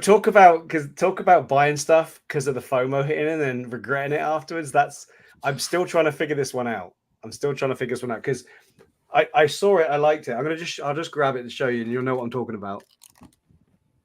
It's well, you know the one, the Royal Starship. Yeah, the Naboo. Yeah. That one, yeah. So this was a San Diego exclusive from Mattel, and I saw it up there, and I was like, oh, I don't know, it looks kind of cool. And then I saw a picture of it not in the box, and it still looked pretty cool. But it's Hot Wheels, right? So it's not very big. So this is what you get, Oh, that's pretty. right? Yeah. Right? Yeah, And that so box if is you- amazing. Right. So this box will never be taken apart because this is a display piece. Yeah. Of They know course. that. It's so nice.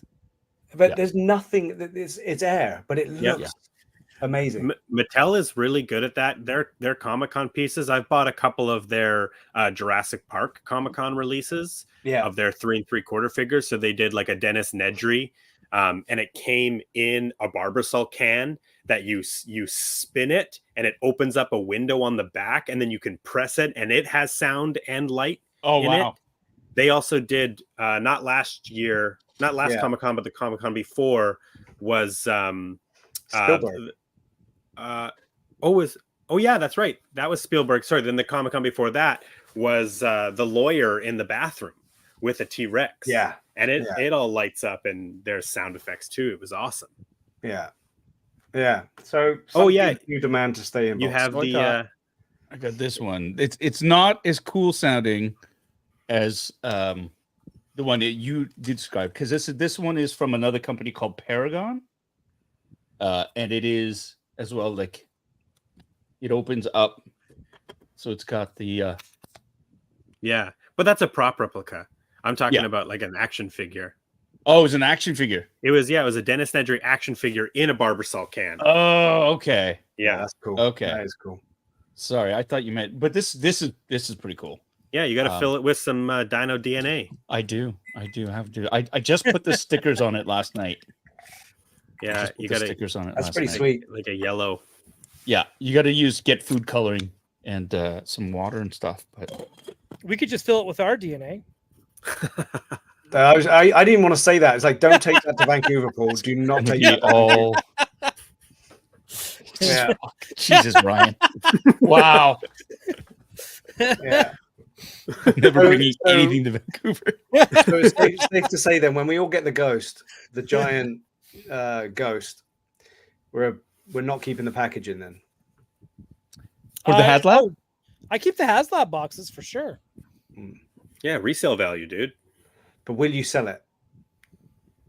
Who are you talking? Who you No, but asking? would you honestly get that ghost and then just sell it after a couple of months? I am. Did you just get it for the figures? No, I didn't buy it. No, yeah. You don't even like Star Wars. I don't like Star Wars. I freaking hate Star Wars. Brandon. He's Hey, like, that's not Star Wars. That's Disney. it's Star Wars. It's Disney. That is a Disney ship that has landed in Star Wars because of its. Here we go. Yeah, so it's not primarily Star Wars.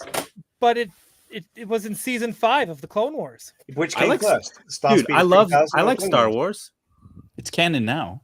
It's canon now. It is canon now, yeah, but it's primarily now. Disney. It's a Disney thing, right? So Well, Dude, so is Star Wars. I like Star Wars. Okay. Just because you have Yeah. a Cabbage Patch Kid yeah, that's wearing a Jedi tunic yeah. doesn't mean He's got a little sack of something. I don't know what it Excuse is. DNA. You- Are you sure that's a sack? Squeeze Or the is it supposed sack. to- Yeah. See what's in it. Look underneath the apron. Yeah. Yeah, he's got 2 sacks. Smell it. Ooh. And a bag to hold the sticks. Yeah. Going back to boxes though, before we go on to Yeah. testicles, have you seen the guy who does the unboxings, who just literally shows you the hot toy and then just grabs and Yeah, rips it open? I sent that to you guys. Yeah, Oh, that so was good. triggering and Yeah. liberating at the same time. Yeah, Yeah. yeah. To be honest, I thought I wish I had the courage to do something like that. Yeah. I have to shout out Toy Anxiety. What year was that, Ryan, where Jacob opened up that Ectoglow for the Jeffrey? Oh, that was that last Not- year? last year. I think it was the year before. That was such an incredible experience because I had a reaction of like, "Oh, I don't know if you can do that." But then you realize you're like, "Oh, that's not my toy." And but it was quite an incredible thing to see was Yeah, Jacob that was, Walsh ripping open one of the rarest Ghostbusters toys. That I think that was even Craig's 3rd time buying that figure. Yeah, it was. I don't even know if how people could see it. It must be in the Jeffries episode. So I can't remember which episode it is, but it is awesome to Yeah. watch somebody rip open a carded vintage rare Ghostbusters figure. Did you get that in? I had a involuntary, puckering of the anus, like when you look over a high Yeah. balcony. Did you get that? Like, you clutch your pearls. Oh my god, you can't do that.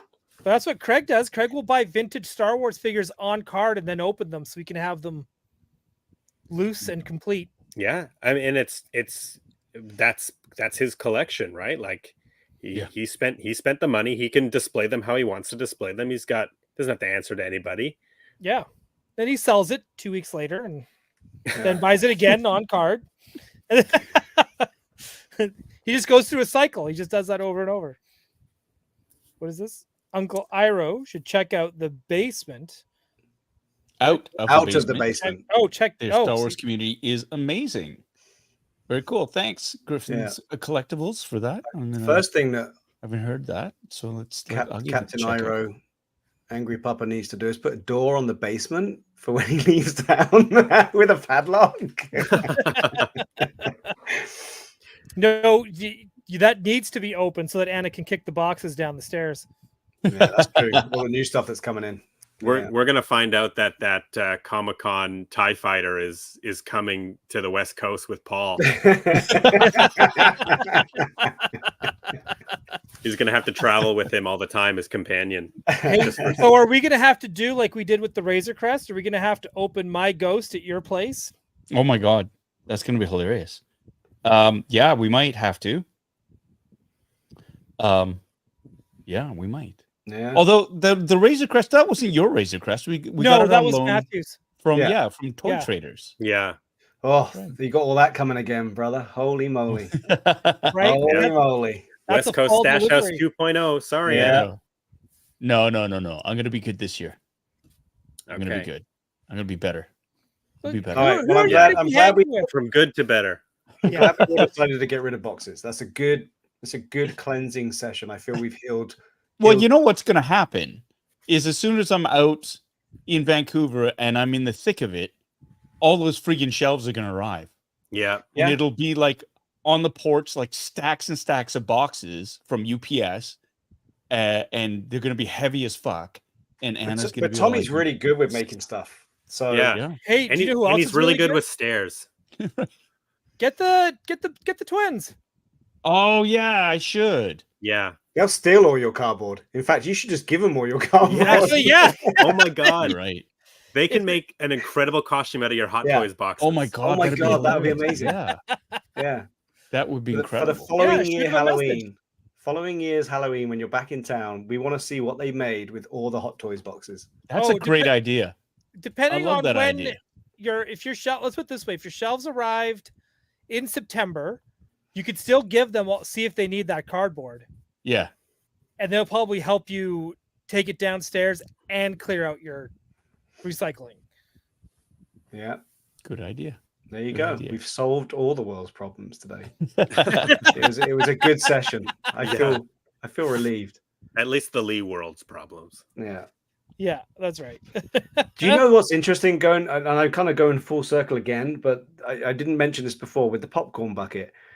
The Regal Xenomorph head popcorn bucket Yeah. is so phallic. Yep. It's unreal.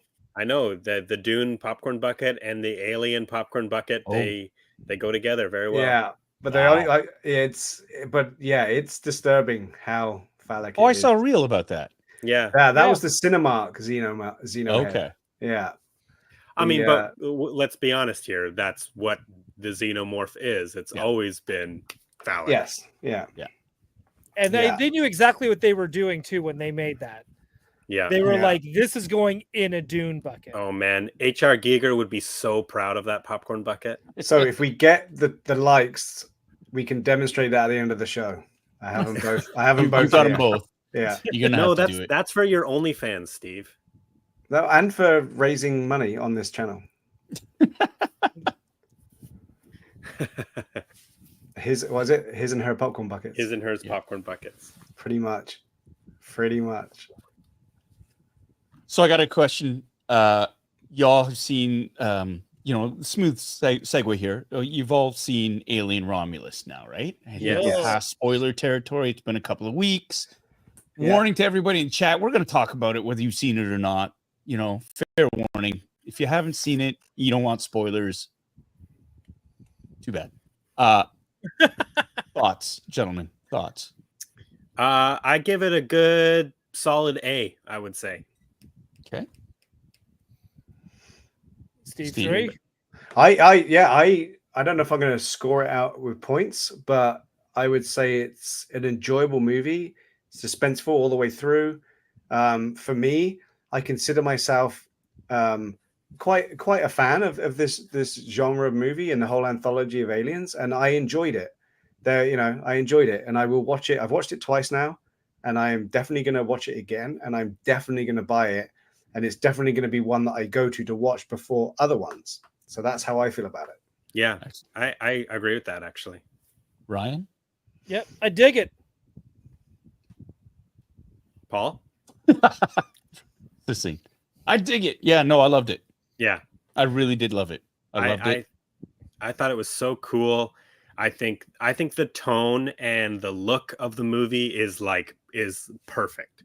I think Fede Alvarez and his production team, they nailed everything. The art design was spectacular. Aesthetically, yes. Oh, yeah. Of that Yeah. movie. The was look of spectacular. it, Costumes, the sound of it, oh, everything. The The atmosphere moisture? was yeah. Yeah. Nothing amiss there. There was what an incredible homage to Alien and to Aliens. And it turns out, you found room to acknowledge every single movie in that canon. Yeah. Which I found really, and it didn't, and I'll skip to the bit, with the Offspring at the end, where I was like, oh, the first time I saw that was I kind of felt like it was like a number of false endings. Yeah. Which is, that is Alien. That is the Alien world. It's like you think everything's safe, and then of course there's always one more sort of boss to defeat. And I was kind of questioning, did we really need to kind of go there and get that? Second time through, I have to admit, I was on board for it. And I thought, yeah, yeah, this actually really, really does work. And Yeah. I think I was just so put off by it. I mean, and that's his job. That's Yeah. what Fede Alvarez is really good at. That sort of really that horror Uncomfortable. point, like, yeah, that it makes you squeamish and kind of go, oh my god, what was that? Because you know, when that thing comes out and you see how rapidly it grows, and it's an actual dude Yeah. in that 7'8". costume. Well, that's what I wanted to He's a mention. basketball player. Everybody was kind of tearing, you know, as normal. Everyone was tearing into it, and everyone burnt all their alien memorabilia and all the rest of it. But a lot of people were criticizing it, and there were some valid reasons to criticize it. Don't get me wrong; I'm not all love, but I think a lot of people didn't realize it was actually a practical effect. It was a human being in a costume, and I think now people are seeing that. I'm seeing a lot more posts going out about, wow, look at this. It was actually, so rather than rubbish CG, bringing back Prometheus, like now it's like, oh shit, these guys went to town on this production, and that was a dude in a suit. Yeah. Well, but that's the thing. If you've seen that dude, it's almost like they didn't put very much on him. No. He actually kind of looks like that. Like his body shape is like he's got the thick neck and super skinny arms and legs. But his arms are this long on the forearm and this long on the. It's crazy. And that picture of him with Kelly Spaney, like, and you see the difference in height. You're like, holy crap! Yeah, I was hoping he was going to be smoking. Yeah, because that would have added to it, just having a cigarette on set in this costume. Yeah, but it was the in between the behind the scenes. I think that design needs to grow on me. It wasn't it wasn't my favorite design. Yeah. But it's not something that I like hate or I'm mad at. It's just I don't know if I expected it. Yeah. So I think a second viewing, knowing where that's going now, I think I'd be way more on board. It's unsettling. Yeah. And it's supposed to be unsettling because there's you know flashes to the engineers in terms of the eyes, especially the shape of the face. Not quite the engineer, because if you look at it, like it originated from the engineers, mixed with human DNA and alien DNA, all that stuff, right? So it's unsettling. And the only issue I kind of had with that whole thing, and it's story related, is why she injected herself with that shit to begin with. Yeah. Because I kind of thought she's almost there. All she needed to do was crawl inside that cryo tube, turn it on. Yeah. And she would have been made. Like, it didn't feel like she was that close, so close to death that she needed to take that risk. Yeah. Well, you see Rook telling her to do it? Is that what it is? No, it was he it planted the Rook. seed. It was Andy. Andy sort of offered it and said, you know, there's a probability that this could help her. And it was Rain who said, no, I don't trust it. Yeah. And that's why they didn't do it. But I think the scene before she does it, you see her have a contraction or something, or she feels something's wrong down there. And you see her look at it, and then she's like, I'm not losing this baby kind of look. And then that's when she does it. So here's another thing. I hear you, and that's a valid argument. Yeah. And you know, people do things in heightened situations, and she didn't want to lose her baby, but of course, I mean, that's the thing. When she starts to lactate and that black ooze comes out, that was awesome. And you're like, oh, this is not going to end well. You know, she's dead. She's gone. Yeah. Oh yeah, dude. Like, when she was giving birth to that egg, she was dead. And they made that so much better than the Prometheus one for me. Like, you've gone from the same story again, critiquing, not criticizing. Yeah. You've got the same storyline of infected with the black ooze, right? Mm-hmm. And giving birth, because in Prometheus she gets infected by it through intercourse, and then that basically generates her beast, which ends up being an octopus. Yeah. But why did we get something so humanoid? That's the thing that my brain was. I couldn't track. That's why I was like, I don't know how I feel about the offspring. Yes, it's terrifying, but I was thinking about that in Prometheus, and I guess maybe I was just being too analytical about, like, well, how come certain xenomorphs look a certain way? How come we have the neomorph in Covenant? We have that octopus one, right? We have a dog alien. Like, I was trying to, why does the xenomorph look the way the xenomorph looks coming from the chest burster? and maybe it was This distracting me a little This bit. is another good point right here. Is like, why didn't she transform other than just lactate goo? Yeah. Because to Yep. me, That was again, my big thing. if he'd have come around the corner and saw some crazy thing light shit going on with her, Yeah, that would have been like, then Andy has to kill this thing, which would Yeah. have been exceptionally uncomfortable to watch. So yeah, there was like, oh, she didn't even change, man. Like, I was No. kind of disappointed we didn't get to see her change into something weird like the Thing, you know? Yeah. Well, That maybe would've she been didn't cool. get a chance to because it focused all on what was in Yeah. her womb, and she Yeah. was about to. I mean, she did start to lactate that black ooze, Yeah. right? And It was so who knows? it was creepy as shit, man. And that whole birth scene was uncomfortable. Yeah. It was uncomfortable. Yeah. It was the sound effects and everything was so Yeah. good. But I mean, the face huggers and stuff, like a lot of the conversations I have with people who again aren't throwing the toys up, but we have good conversations about this. Why were there so many face huggers, and how did they perfect the face hugger look just from transforming Big Chap's goo? That was the thing that was going around in my head too. And I don't want to find out how a lightsaber works. All the four. I was like, how did they get so many? Like, Yeah. That is a question that I had too. Going, how did they get so many face huggers? Yeah, because there were no eggs. Yeah. Right. So how were they able to reverse engineer sort of like that cycle to of, that like, perfect thing? And I think Rook gives us that story, but they kind of relied heavily on the interaction of the science officer to let us know what's going on. And you're looking, you're looking everywhere else. You're not really listening. So I think a couple more, maybe I need to listen to it. But to me, I mean, oh, sorry, go on. No. Go ahead. I was going to say to Brandon's point, the transformation of raw black goo versus impregnation from a face hugger may have something to do, because you've already got a structured entity that's now impregnating you. So it may have something to do with that. There's already a grown baby at that point. So who knows, man? Who knows? It's science fiction. We're not supposed to overanalyze it. Totally. Yeah, because the cycle is kind of interrupted there, or they skip through one basic phase, which is of course the egg. Oh shit, what was I going to be? Oh, the controversy. So there was some controversy regarding the movie in terms of the use of the science officer Rook, who is of course modeled after Ian Holm, the actor who played Bishop.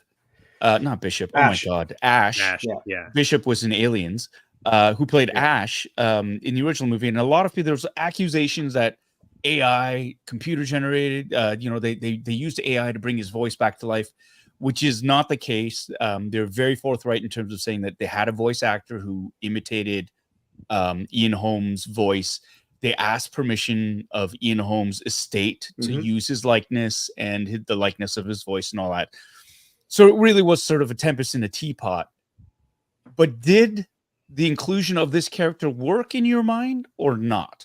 And the CGI, I know there's some controversy around the actual final sort of version of how he looked in the movie there. Some of it seemed a bit washed out. Like it seemed a bit, didn't look perfect. Didn't look perfect. That's my biggest issue with it. Is it was almost too much, because it wasn't as effective as I think they thought it was. It looked too fake. His CG mouths are really difficult. Yeah, but so they had a prime opportunity in this to say. I was talking about this morning with somebody. It's the exact same thing. They had the prime opportunity with half a body destroyed by acid from a xenomorph. Why didn't you just take half the face away, so that an android was still talking? You don't have to have a mouth. It's an android. So take half the face away. We all recognize what Ian Holm would look like. And it makes sense to me that the science officer of that time would look like that. They're not going to put a new face on every single one they produce, right? So that makes sense.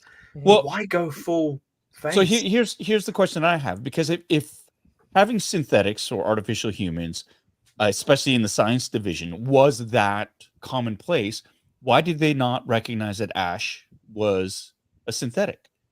Oh, on on the Nostromo. You know what I mean? That was the big reveal. It's like, oh my God, this dude is a fucking robot. He's an android, right? If they are as commonplace as to be the science officer on all these different vessels, right? So there's that argument there. I'm just gonna throw that out there. we don't really cover that in the first one, Yeah. right? And I like that touch, that sort of connection. I did like that. I thought that was cool. It made sense to me. The CGI, it did look super fake in some parts, but there's another part that thought, well, but he's a damaged android and he's supposed to look all Right. rubbery and kind of fake. Now, there's that thin line between CGI fake and practical rubbery sort of fake. Yeah. And it seemed to be on the CGI fake for me. Yeah. It looked a little bit too video gamey.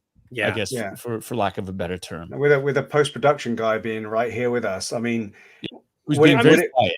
would it be the case? Would it possibly be the case that right down to the wire they haven't finished the shot, and then when you finally get the shot, you can't go back, and that's all you got, right? It happens a lot Yeah. in theatrical releases. But Yeah. I wonder if it's full animation or if it's more deep fake technology, the same way that Luke Skywalker in Mando and Ahsoka. No, Ahsoka. is he in Ahsoka too? But the first time we saw him, there was Oh, not in complaints. Ahsoka. Sorry, Book of Boba Fett. Yeah. Oh, yeah, but that first time we saw him, there was complaints about how his deep fake looked, and then it got better, right? Because of fans. But it's still detectable by us human beings. Yeah. Yeah, there's still that uncanny valley. As they Yes. call it. But you know what I mean, though, right? Why not just take away that impossibility if it can't be done, and just make half the face be gone Yeah. too, and And that way they- you're saved. They It made a could've- full well, maybe it was an animatronic, but they made a full Rook Yeah. figure. Yeah. I don't know. It's just that's the direction they wanted to go. That's And I think that it still works, but the upsetting thing for a lot of people is I think it takes them out of the movie, and then that's It's where they get distracting upset. It to is someone like distracting. I was distracted, and I Yeah. think part of it is just I think they just used him too much. Yeah, I think it 100%. looked fine when he was on the video screens throughout the ship, Oh, because yeah. there's the layers of fuzz and the green, and there's a lot of cover up. Yeah, a lot of Yeah. cover up. But when it's like full scenes with this character, Yeah. it's just I just can't help but look at this fake looking. And there was a lot of dialogue. And there was a Yes. lot of dialogue, and you need to watch the mouth move. But, Yeah. you know, for me though, I'm gonna say initially, it sort of pulls you out a little bit, but not enough that it ruined No. my experience or it was Oh, like no, no, no, distracting. No. Yeah. Noted it and sort of moved on. I was Yeah. still geeked out by the fact that, oh shit, they're bringing back, this is kind of a legacy character. Yeah. They're doing it. He's supposed to look fake because he is fake, Yeah. right? That's the other thing. One of the worst jump cuts in the world, one of the worst edits is look at the original Alien. When after Ash has been destroyed and his head is and they're trying to turn him back on, it's such a bad cut. Yeah.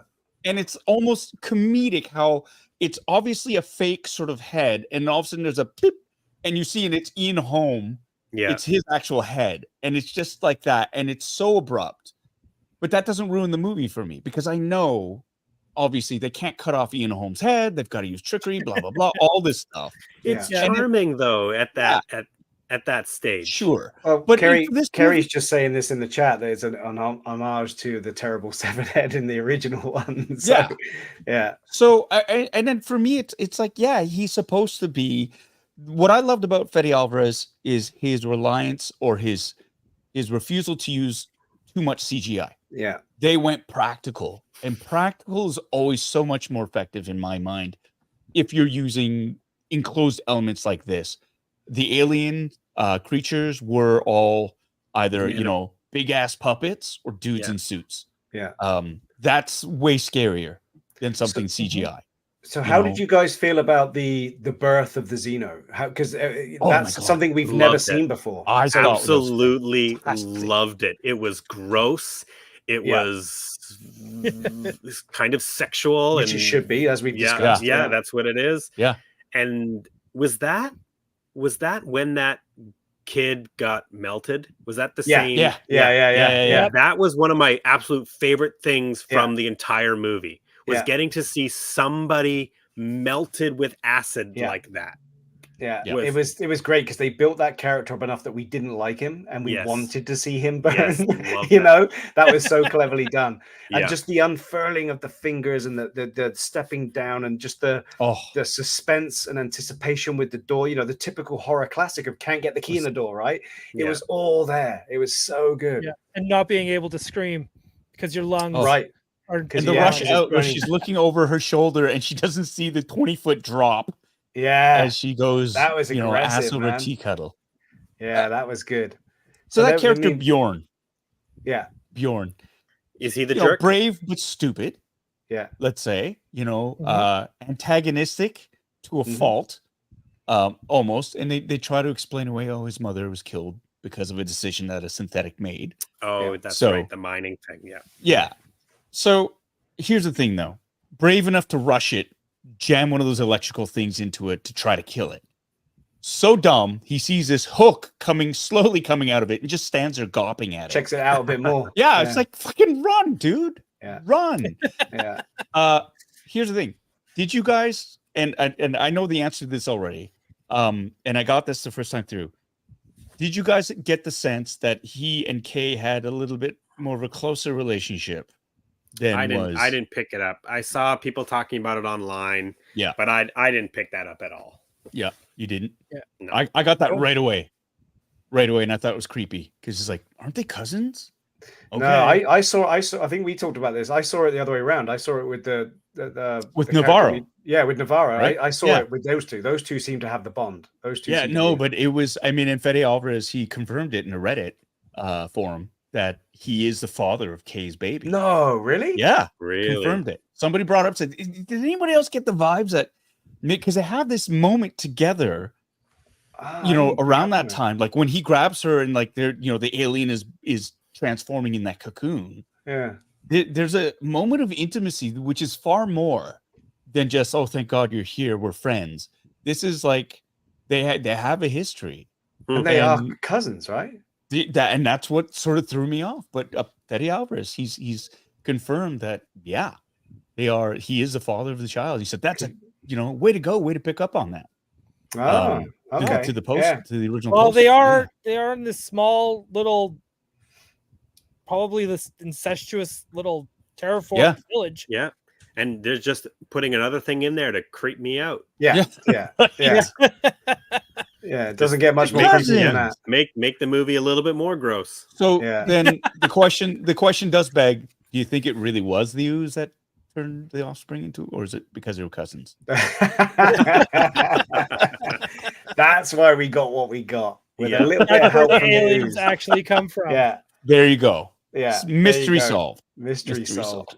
Well, yeah, apart from the egg full of acid that it was born in. Yeah. Right. That was you know what? I did love, and we discussed this before, just the biology of how that, because that's something we've never seen. The transition from tiny little, like from the chest burster to the fully grown xenomorph. And just the way it just sort of, it was birthed, and how like the arms are all folded in and how they just sort of so good. Yeah. Oh, that was exquisite. See, to me, I really enjoyed the moment. Again, it was a perfect setup. I really enjoyed the moment where they go into the lab because they're going in there for the cryo fuel. It was such a great setup. And the way that his hand gets burnt and they're so distracted, they don't see anything else going on around them. Yeah. They don't see this. And then when they see him plop into the water, and the underwater stuff was just so great. Something in the water. There's something in the water. It's so good in the water. But there's something in the water. Steve, is that you? that took me out of the movie. I was like, is that Steve in the movie? Yeah, I'm so confused. But the suspense of that was great.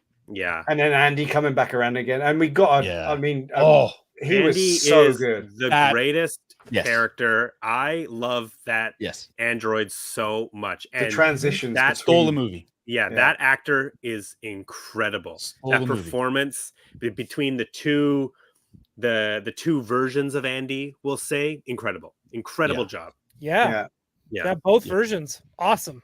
Yeah, and I love that shot where he reboots and he's frozen. His eyes roll up, and you see the Wayland logo.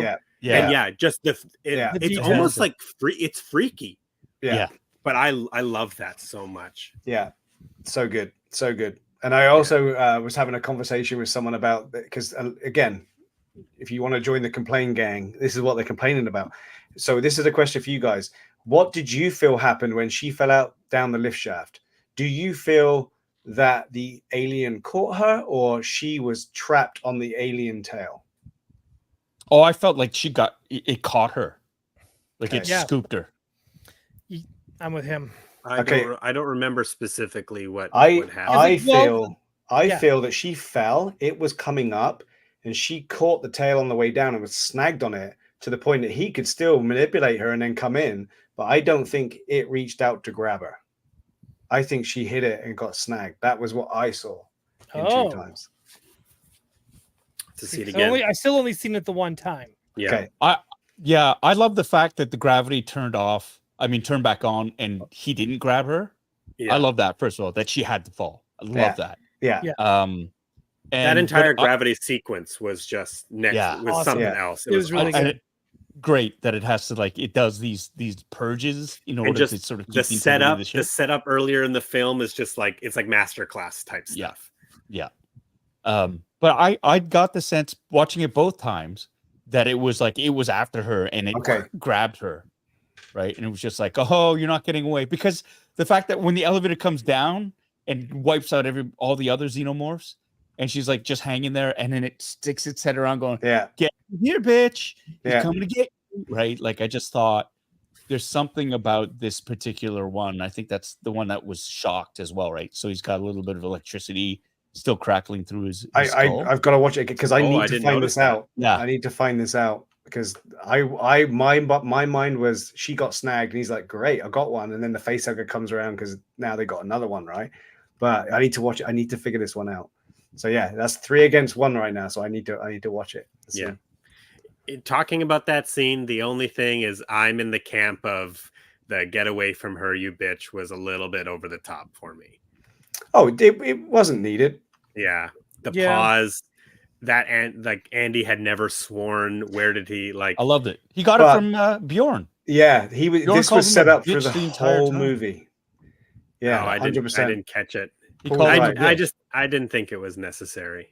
Of course not, but it was fun. It's for those moments are for the, honestly, they're for the fans. Yeah. Right. These little things, are they necessary? Absolutely not. Are they fun in the moment?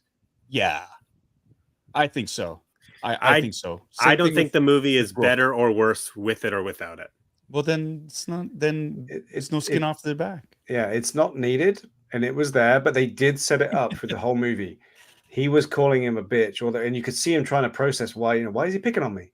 Like, is this what everyone's like? Like, why is he calling me a bitch? So they did set it up a few times with Bjorn calling him that. I did think it was funny, the pause, though. It was almost like they were waiting for us to applaud in the audience.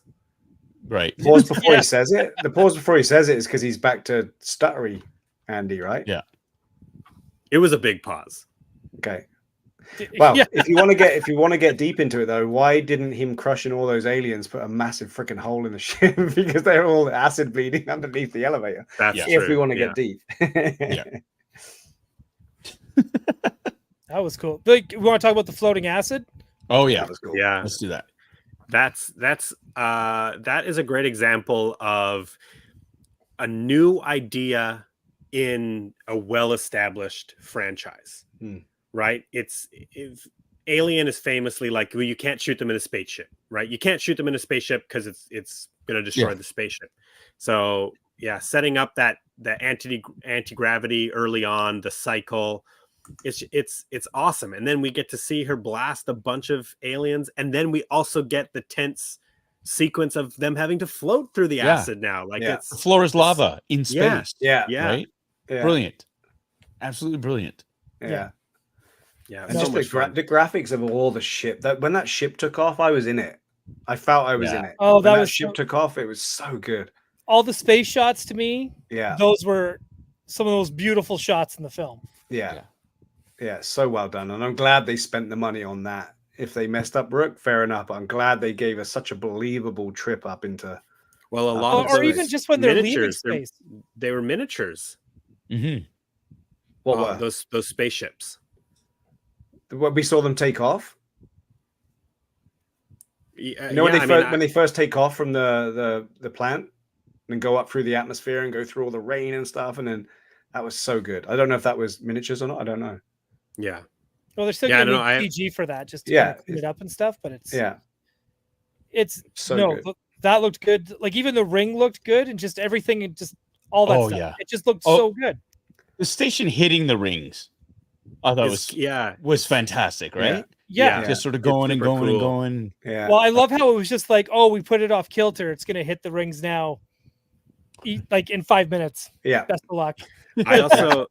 I loved when they were flying the ship, and then is that when the chest burster comes out and she hits like the throttle Yeah, she kicks on the it. ship, and Yeah. it just screws everything up. It's so awesome. That was good too. That was a nice touch.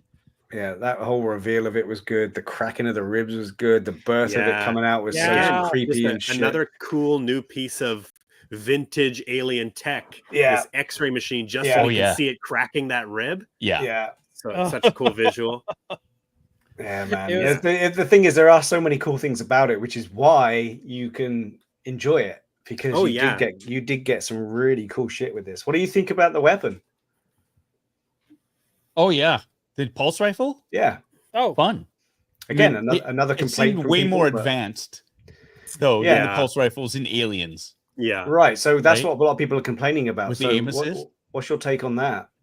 It felt a little video gamey, or at least it only felt video gamey when he is mansplaining how to use it. Right? It felt like I was watching a tutorial to a video game. That is an interesting thing, because Fede Alvarez has said specifically he was very inspired by Alien Isolation. Right. Although I guess that's not a shooting game, but no. Again, that does not bother me. It did not take me out of it, but it was just something where I was like, "Hey, man, this is where we're at. I get it. Exposition is hard. Yeah. Exposition is hard in movies, right? It is. But like I said, it didn't take me out of it. It was just one of those things that it caught on after I got out of the theater and thought about it. Yeah. Well, it's so funny too, because even his explanation when she says, "How do you know so much about this?" He goes, "Video games." Yeah. Right. Yeah. So, I mean, that's a direct nod to, right. It's video games. And right? it was video games. Yes. It wasn't a military weapon either. It was painted white, like it would be carried by the security in the medical station or whatever. Yeah, right? So who have bad and aim, it was potentially. influenced by the Colonial Marines weapon, but the aiming assist would be probably for any Joe to use it, not a trained military professional. Hence, it's got aim assist, and no badass Colonial Marine is going to need aim assist, right? So, And, when we play Fireteam Elite, I need aim assist. right? Got a smart gun. I'm a pretty badass Marine. Well, you but can't be. You've just taken yourself out of the badassness. The absence of a grenade launcher was big too, I think. The absence of the grenade launcher. To say that it's just a standard weapon. Yeah. Yeah. You know, that's the thing. Colonial Marines, the M41A had a, over under pump action grenade launcher. Yeah. Right. Yeah. So, and that's the one thing that bugs me about Alien Fireteam Elite. That pulse rifle, you can't fire a grenade out of it. No. What's but we do have shoulder rocket launchers, which are amazing. Yeah, but if I got that pulse rifle, it's supposed to be able to shoot grenades, dude. It should. If it's the proper pulse rifle, it should shoot a grenade with the up and under for sure. And then we could go and collect all the little M40 grenades and stuff. Yeah. So you carry the bazooka now anyway. So I do. It's fun. Yeah. No. Overall, I enjoyed the shit out of it, and I now need to watch it again for all those reasons we just mentioned. Yeah. You can't deny that it fits perfectly in with the Alien franchise. Yeah. Oh yeah. No, it's great. It's and great. Like Steve said, it's better than some of the other quote unquote official Alien movies. Oh, right. For sure. And this is another one too that I think this is great for teenagers to jump in on. Yes. Yeah. Right. Like if this was my first Aliens movie at like 15, 16, this would have done it for me. Yeah. And I would have been just as hooked on it. And that's part of using the younger cast too, right? Like for sure. Noah and Miles were like Miles, like we went and saw Deadpool, Deadpool and Wolverine. They both enjoyed it very, very much so, right? We went and saw Alien Romulus, and I didn't know how Miles was gonna enjoy it or not. Noah loved it. It's like, oh my god, it's great. Miles turned and said, "Can we watch this again? This is my favorite movie of all time." And he's seen it twice now. That's great. Yeah, And that's, I think, 100% because it's got a younger cast. Yep. And it really sort of caught his attention, and it's like he can put himself in there, right? Like Yep. Oh, of he can course. relate to it way better, Look at Ghostbusters Afterlife. That's why Ghostbusters Afterlife is so popular. right? Is that younger cast? You want to Yeah. bring younger people into an established franchise. Yeah. Give them characters that they can relate to. Because right? let's be fair, you want a younger crowd who aren't going to criticize because they're the real fans and they've been there since day one. You need a younger crowd. Oh yeah, to the enjoy biggest these gatekeepers movies. are the older Yeah. fans for sure. Yeah, Yep. 100%. It Yeah, shouldn't look at cater me. to I'm us. I'm mad that they had one line in the movie. Yeah. and Yeah. I want to burn all my Aliens collection. Right? Yeah. Yeah, don't burn it. Just give it to me. Okay. Yes. I will say one of the references I did really, really like was that shot where they were referencing the Alien 3 with the xenomorph coming in and then the head like it was Close to Ripley's Sigourney head. Weaver. Yes. Yeah, Yeah. the head turn. That was I love that reference, right? Like that's cool to me. Yeah. But yeah, I totally agree. The young kids, it's a good little trick that these franchise sequels, reboots, they need to use because it does get the younger audience on board. Yeah. And then maybe they want to go and see the other movies and watch Aliens and Alien now. Oh yeah, 100%. Oh Yeah, yeah, 100%. this would have totally spearhead. If I, like I said, if I was young teenager watching this, I would definitely be more intrigued to go back and watch the other movies. Yeah. Like, I would have ran to Blockbuster the next day, Yeah. and I just would have like and binged. Yeah. I'm just rolling up to some of the comments back up a little bit here, and John Galagno, is that how I'm saying? Galagano. He says that, and again, I think this is another point we lose in the frustration of listening to Rook explain it. But I think they engineered it to speed up the process, is what we're told, and I think that's why we see everything in a rapidly faster pace with the growth of everything on this. Well, yes, Mm. and I think this is not something that's new because it is something that a lot of people have brought up. That their biggest complaint is the life cycle seems to be completely accelerated. If you look at Covenant, for example, that thing grows. They grow so fast. It's like that's kind of how can it grow that fast, gain that much mass so quickly? But I think they are engineered to be able to adapt. That's part of their adaptability and survivability is the fact that they can grow so quickly. In a short amount of time. So, and then Kerry's comment underneath it saying about the sound effects from the Nostromo landing. Like there were so many references and sound effects in that opening bit we get of this movie when they're firing up the craft, when we see Mother start up for the first time. That's so great. I really enjoyed that. The beginning of the movie where it starts in dead silence and it's that ship and there's no fucking sound at all in the theater. Yeah. And in that everybody jumped and I loved it. Yeah. I loved it because the only thing I will say is I am not a big fan of movies that start in silence because all I hear is people munching on their popcorn, dipping through their bags. I love that. It's so gross. I loved it because it's my biggest gripe. This is why I've said this so many times. I hate going to the movies because of this, but I felt they were all so uncomfortable for the first time ever. It was like revenge for me. It was totally silent, and then you could hear and all the crumbling and the crackling started to dissipate, and you could feel people's anxiousness come out because they realized how fucking annoying they are. Yeah. It was great. It was great. I remember so distinctly going to see Gravity in theaters, and the first 10 or so minutes of that film is complete silence. And it was just driving me nuts because all I could hear was yeah. You know, it's like I'm trying to get in. Like I understand what we're doing. It's space, you know, nobody can hear you scream, but it's just there's still some aspect of it that is just a little bit like, okay, it's not really working. It's not the movie's fault. I know. It's I the know. human beings involved I in know, that and they're the cinema with you. And I Human bet you all beings those are people the came in worst. 2 minutes before or after the film had started. That's why Yeah. they're making so much noise. They're like, fuck, I'm not going in there and getting ready. This is my movie. I'll be Yeah. going in there when I'm ready. I'm Yeah. going to bring these nachos and these Yeah. boxes and bags of rocks to eat. Yeah. What's Yeah. up, Webby? Great to see you. Hey, Or Webby. Hey, Webby. Steve, is that you? Ugh. Hey, it's Webby. Oi, It's Webby. it's Webby. Love it. Yeah. Um, Are you gonna get the NECA release, Paul? Have you I already did. ordered it? Yeah. Oh yeah, me I've already too. pre-ordered it. Looks Yeah. amazing. It's Looks so amazing. funny because they released that at San Diego before the movie had even come out. Oh, So they had it there in the glass cabinet, and I was like, "Oh, cool! It's one of the pulse rifles," because we've seen that. I was like, "Oh, cool! It's one of the face huggers," and I was like, "Oh, so I was right." So yeah. Is there an accessory pack that they released too? Yeah, Because yes. there's face huggers in the little briefcases. Yes, they got face Yeah. huggers that you can put onto any character's face. So they've formed it so you can go onto any character's face, and they've got one in the briefcase. They've got a briefcase that's already mounted. Yeah. They've got the pulse rifle, and then they've got Big Chap in the cocoon as well. Yeah. And Yeah. you get Big Chap if you buy that. Yeah. Is it removable or is it like a display piece? I don't like know. it's- I don't. I wasn't able to touch it. I could just Yeah. see it, so I don't think it will be. It's probably just like a No. display. No, it'd be too hard to get it back in. That's very afterwards, too. funny, Carrie. Yeah, That's very, Yeah. very funny. that's a great one.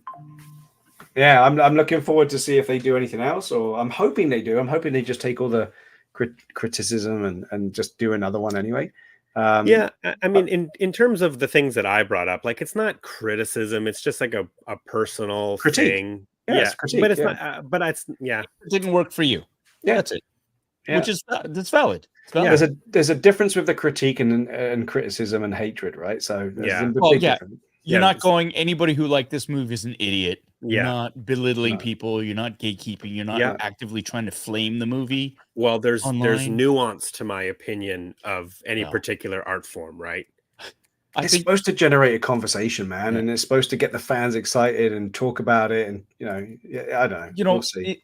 yes, and in the end too, it's about self-awareness that your opinion is your opinion. Yeah. It's not everybody else's opinion, and not everybody has to agree with you. Yeah. And if they don't agree with you, it doesn't mean that they have no taste or things are dumb or whatever. Or they're not a This real is- fan. Yeah, exactly. It's ridiculous how strident and how polarizing people have become. It's like, I didn't like this, so I'm going to make sure nobody else Yeah. watches this or likes Yeah. this. It's And crazy. to tie your identity to somebody else's enjoyment of something you didn't like it's telling. Yeah. Yeah. It's telling. So I mean, there's things I would love to have seen in it because that's what I've created in my own mind, right? Yeah, And when yeah. you fixate on what you feel it should be, we've talked about this on nearly every movie that comes out nowadays. Though. This is what I get so fed up with. I actually left. I was a member of a lot of the Aliens fan site, their fan groups, and I've actually left. I think 3 of them now because I can't. I don't want to hear it anymore. I know. I get it, guys. Like On come Instagram, I use the don't show me content from this person because they're just out there ripping apart Acolyte in such like a stupid Oh, yeah. way that it's so frustrating. Yeah. Because it's so I'm doing the same thing. It's like, you know what? I'm not interested in even seeing this stuff anymore because there is no nuance. It doesn't to help me. anybody's. Well, but here's the thing. I don't want to listen to you rip on something that you hate. Right? Yeah. I don't care about that. I don't. I really don't. Excite me about stuff that you love. Yeah. Right? How about Or that? let's have a conversation. If there was something that you didn't enjoy or wasn't for you, let's have a conversation. But it's not the end of the world. No. Yeah. It's kind of what we've just done, guys. That's kind of what we've just done. We've talked about it, we've diagnosed it, we've highlighted stuff, and we still love this movie at the end of it, right? That's what it should be about, man. And I'm still gonna buy all the toys.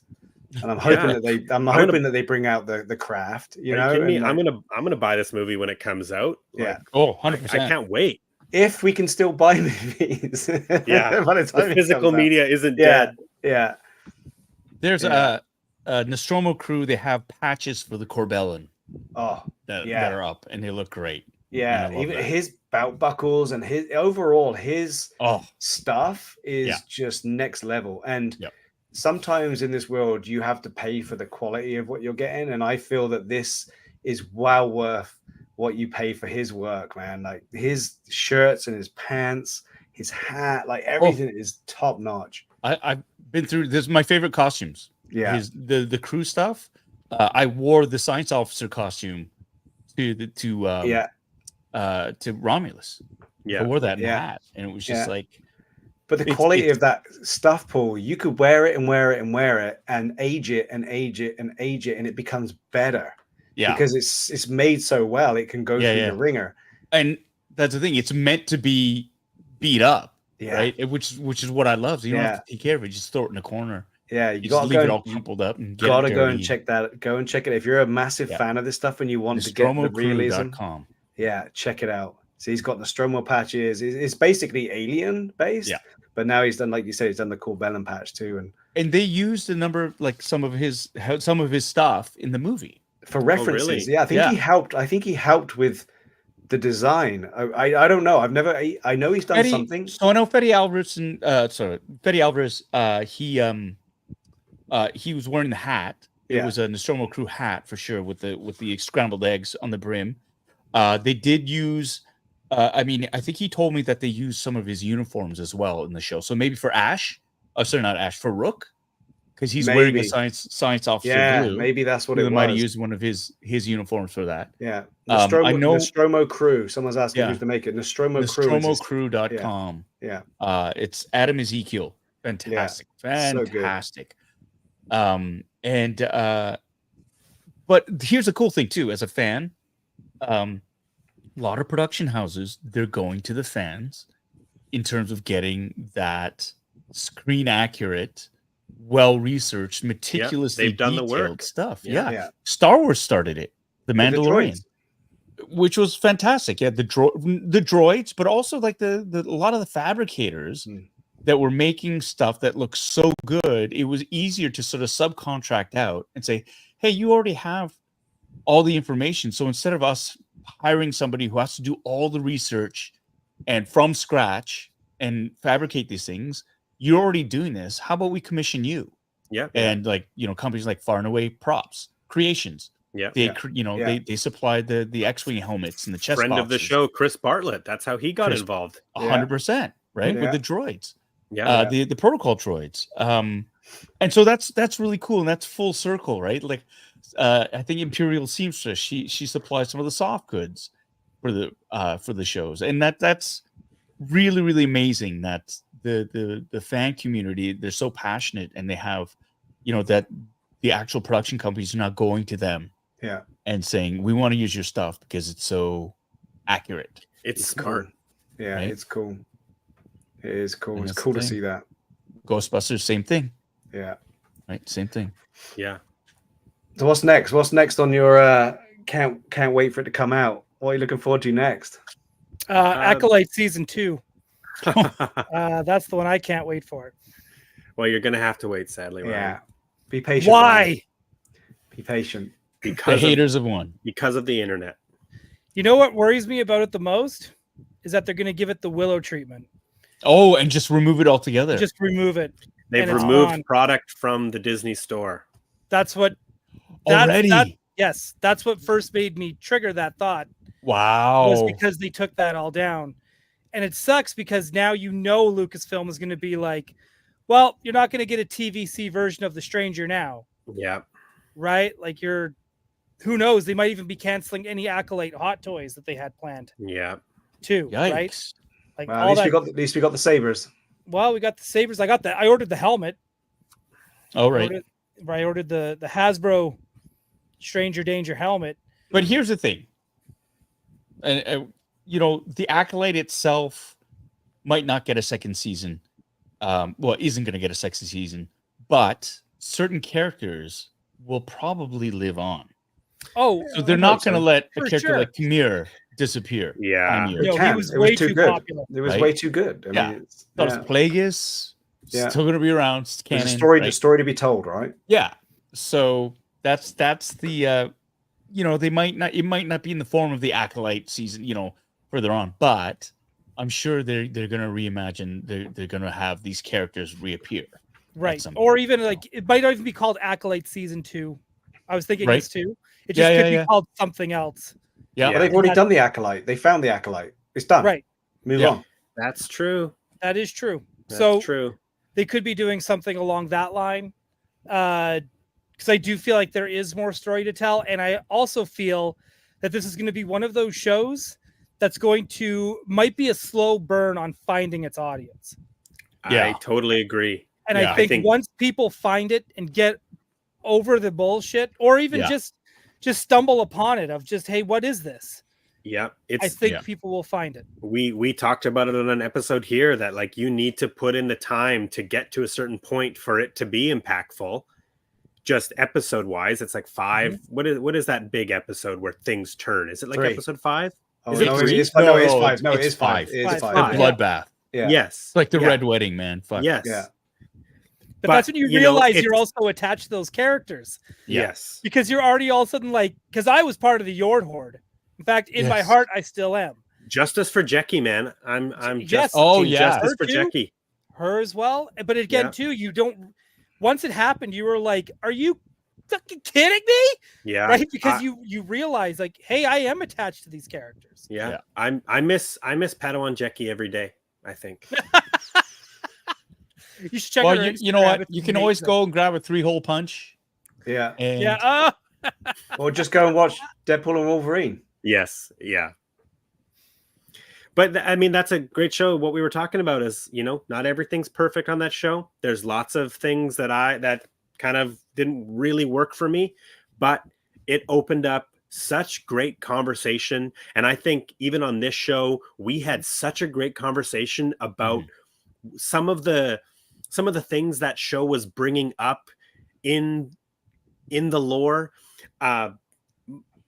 My wife Renee and I, we talk a lot about how interesting it has made some of the just how we think about the Jedi. It's made me think about it a completely different way. It's and here's the thing. Yes, absolutely, 100%. And I think I've been reading a lot of the vitriol online about that has been people sort of going, oh, they portrayed the Jedi as evil and like completely fucking idiotic and blah, blah, blah. And it's like, dude, it's not so polarizing as that. They're just showing the Jedi as maybe not as perfect as you think they are. That it is, I mean, there's a reason why the Jedi Order fell. Yes. They were not the Saul end all and mentioned- the be all. Saul mentions it too, where he's like, we are not perfect. We make mistakes. Yes. And that's what I mean. I mean, and it's so funny because there are certain sacred things that you're never allowed to sort of question. And I think the Jedi Order was one of them. And a lot of people just sort of tied their identity or whatever into that whole, they're so closed off and so scared that any sort of discussion or expansion on any of these themes that goes against their safe, sort of solid opinion of it. And they hide their misogyny and racism behind, oh, it's all wokeism and If I read one more motherfucker who's out there who goes, this show sucked because they're so fucking focused on having like diverse people and fucking women and fucking that's why it fucking sucked and fucking it deserved to be fucking when you focus on wokeism instead of actually telling a good story, that's why it failed. Fuck off. I'm so fucking sick of that boring ass, stupid, weak-minded, lazy fucking argument. It's a world of aliens. Exist. You don't know shit. If that is your default, they're defaulting to wokeism, go fuck yourself. Yeah. Like, honestly, go fuck yourself. Go back to your racist fucking hidey hole and just, like, tell stories around the campfire, poking berries up your nose again for that. Because I'm sick of that. It's such a lazy, fucking stupid excuse. Yeah. Right. It's so lazy. And it's just a big echo chamber. And it's like, this is a story that maybe didn't conform to the narrative that you want. You're comfortable fucking, I'm the hero always in every story that represents me. That narrative. The white savior. I'm sorry. You have thousands of other stories, literally thousands of other stories. Yeah. In thousands of other franchises. You don't like it? It's not wokeism, dude. I'm convinced. Not I was saying to wokeism. Ryan the other day about Word. it. I'm convinced it's a ploy. It's like this international ploy with social media being so in everyone's life now that the people that start these comments, they're not real people. Oh my god. There's these hate bots that are out there Yeah. to kickstart Yeah. this stuff happening, and then it finds the right people of the people Paul just explained exist. It finds them, and then that's it. The torch is lit, and let's go out and catch the witch, you know. And I swear to God, there's a bigger thing out there to try and upset all of the apple carts that we love, to try and make everyone just hate everyone. It's too much of it nowadays. It's got to be false. It's got to be.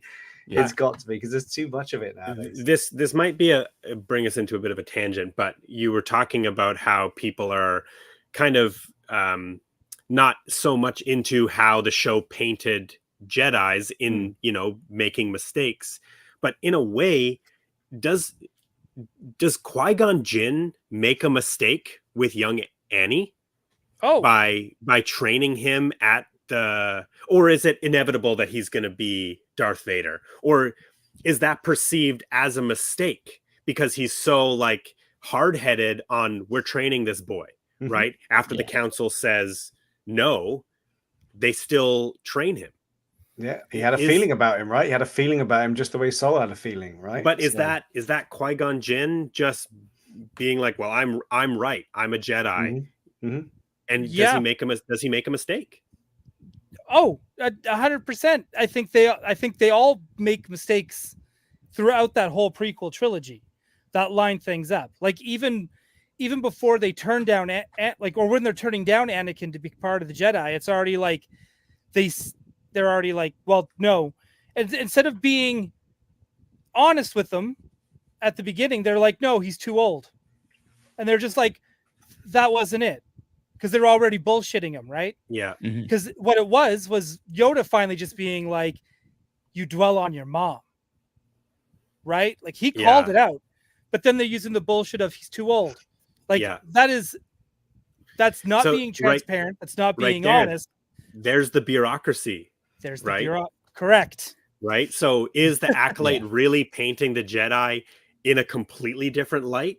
Or are they just making those things that have been in the series since the beginning just more obvious to us now? Or at least since Empire Strikes Back. Yeah. Right? Because I haven't really ever thought about whether or not Qui-Gon Jinn makes a mistake until right now. Yeah, no, I totally thought, because something was going to happen regardless, whether he left the Jedi Order or not. And maybe Count Dooku was right in Attack of the Clones when he's like, Qui-Gon would have joined me. Like they were already talking on the side, right? About, Anakin and everything else. So it's you could already see, like, if they won't let me train him, I'll just leave and train him. Yeah. Right? He might not have necessarily became Darth Vader. Yeah. But some shit would have went down. Yeah. Yeah, no, it's interesting. Like I think the Acolyte brings up some really interesting points, and I just think people just maybe weren't really willing to give it a shot, or maybe they're too dumb. I don't know. Sorry. I honestly think a lot of people drank the haterade. Yeah. They just drank the haterade, and then I saw this one post on Facebook, and some dude was trying to be all like altruistic. He's like, despite my misgivings, I decided, don't criticize something until you've actually seen it. So I watched it. This was the worst thing I've ever seen, and blah blah blah, and proceeded to just nitpick the fuck out of it, which is like, okay, if you're gonna do that, you can do that with anything. You're gonna nitpick. You're gonna find shit wrong with anything. You can do that with anything. Yeah. And it was quite obvious just by his writing style that this guy went in with a huge hate on, and he wasn't gonna give. There's no way the show was gonna get a fair shake. Yeah. No way at all. Like his mind was made up, and all he was looking for was faults. Yeah. And it's so funny how people who purport themselves to be fans do that. They don't go in. You're already biased going in. Just admit that. Admit that. Yeah, And then you can say, you know what? Wasn't for me. I'd heard all these things. I made up my mind before it. I watched it. Didn't change my mind. That's it. But don't make yourself out to be like some altruistic, I gave it a fair shot. You didn't give it a fair shot, dude. Yeah, you went in there like it was a bitch eating crackers. Exactly. So stuff like that bugs me. It really bugs me. Do you think the same thing would have happened if there was enough people that didn't enjoy Deadpool and Wolverine for some reason? You know what I mean? If it wasn't such a love fest for Deadpool and Wolverine before it came out, you know what I mean? No one's picked any faults with Deadpool because everybody wanted to be part of. I saw it, I love it. I saw it, I love it. Yeah, it was almost a reverse for Deadpool and Wolverine. No one's. Was it that perfect of a movie? Oh, I still got my nitpicks, but these are like nerdy nitpicks. Right, Yeah. but there should be a ton of nerdy nitpicks, and that's exactly what we're talking about here is nerdy nitpicks, right? Yeah. That's what everyone's. But if I don't know if I'm putting it across enough. If there wasn't so much love, and the trendy thing was to love it, then do you think you would have heard more people picking apart the nerdy nitpicks? But here's the thing. Deadpool and Wolverine was a love fest to begin with because it was a narrative where it was easy to get behind, right? Mm-hmm. Fans of Wolverine, fans of Deadpool, they weren't changing the way you look at Deadpool. It wasn't changing the way you looked at Wolverine, really, right? These are flawed characters with a lot of issues and stuff like that. But you're always on their side. You look at a show like The Acolyte, where they say we're going to shake things up. We're going to change the way you look at the Jedi. We're going to introduce characters that might not make you comfortable. We're going to sort of rock the establishment. Yeah, you got a lot of gatekeepers who are like, oh, it's just fucking wokeism. It's all like, you got that. Whereas Deadpool, Wolverine, you have established characters who are going in well-trotted roads. Again, it was like sort of, I love it without a trace of irony. Him saying, I'm Marvel Jesus. The whole idea of bringing Marvel back to life by injecting new blood into it and by, fixing all the things that were wrong with it. This was like, honestly, like a superhero nerd's dream come true because let's face it, the Marvel universe was kind of starting to flag a little bit. There was a bit of fatigue going into it because it just seemed it was so insurmountable, the amount of homework you almost had to do to follow what was going on. And in one fell swoop, right? Ryan Reynolds, they kind of fixed it all and put so much stuff in there that you didn't have to know the significance of Channing Tatum playing Gambit. Yeah. You didn't have to know any of this other shit. It was just fun. Yeah. And you saw them, oh, what a cool cameo. That's cool. And then you find out later on, it's like, oh shit, he was supposed to play Gambit? Oh, I didn't know that. And so all these really great things are sort of happening. It was like this Easter egg hunt. It was easy, it was fun, and it flowed. So it was easy to love that movie. Yeah. Right? Acolyte? I agree. Not so Acolyte, much. Acolyte, not so much. But for me, Romulus is the same way. I enjoy Romulus just as much as I enjoy Deadpool, right? Yeah. I heard a lot more. I heard a lot more criticism of Romulus than I did Deadpool. Yeah. But don't get me wrong. Deadpool was a great movie. It was absolutely amazing. And I just wonder. But here's the other thing too. That way, I don't know. The first Deadpool movies were great. Yeah. Deadpool 1. I would argue Deadpool 2 was a better movie than the first Deadpool. I agree. Right? Yep. Because it was so much more emotionality and heart to that one. Deadpool 2 is also probably the best X-Men movie. Yeah. Yes. Yeah. Right? Yeah. So, you've already got this. When you have a movie like Alien Romulus, what's the last Alien movie? That was, Alien movie. Yeah, it would have been Covenant. Yeah. Right? So, and that wasn't the greatest. Like, people didn't like it as much. Yeah. Right. And really, they've been looking for another really great Alien movie since Aliens. Yeah. And so there's that baggage. And, I kind of get that because doing Avatar, we had nothing to do with the Paramount version of Avatar: The Last Airbender. But the shit we heard from fans were like, don't do what M. Night Shyamalan did. Like, you already behind the 8 ball. Yeah. When you're embarking that. And that's the same thing with Romulus. They're already behind the 8 ball. I know a dude. We're on the same sort of in a group, fucking simultaneously shit all over the movie just because of the poster. Yeah. Right? I'm like, really? Poster was You didn't awesome. like the poster? And you're fucking shitting all over this movie? Wow. And which one? The black one or the red one? Because there's 2, right? I can't even. Oh my God. First. Like, does it matter?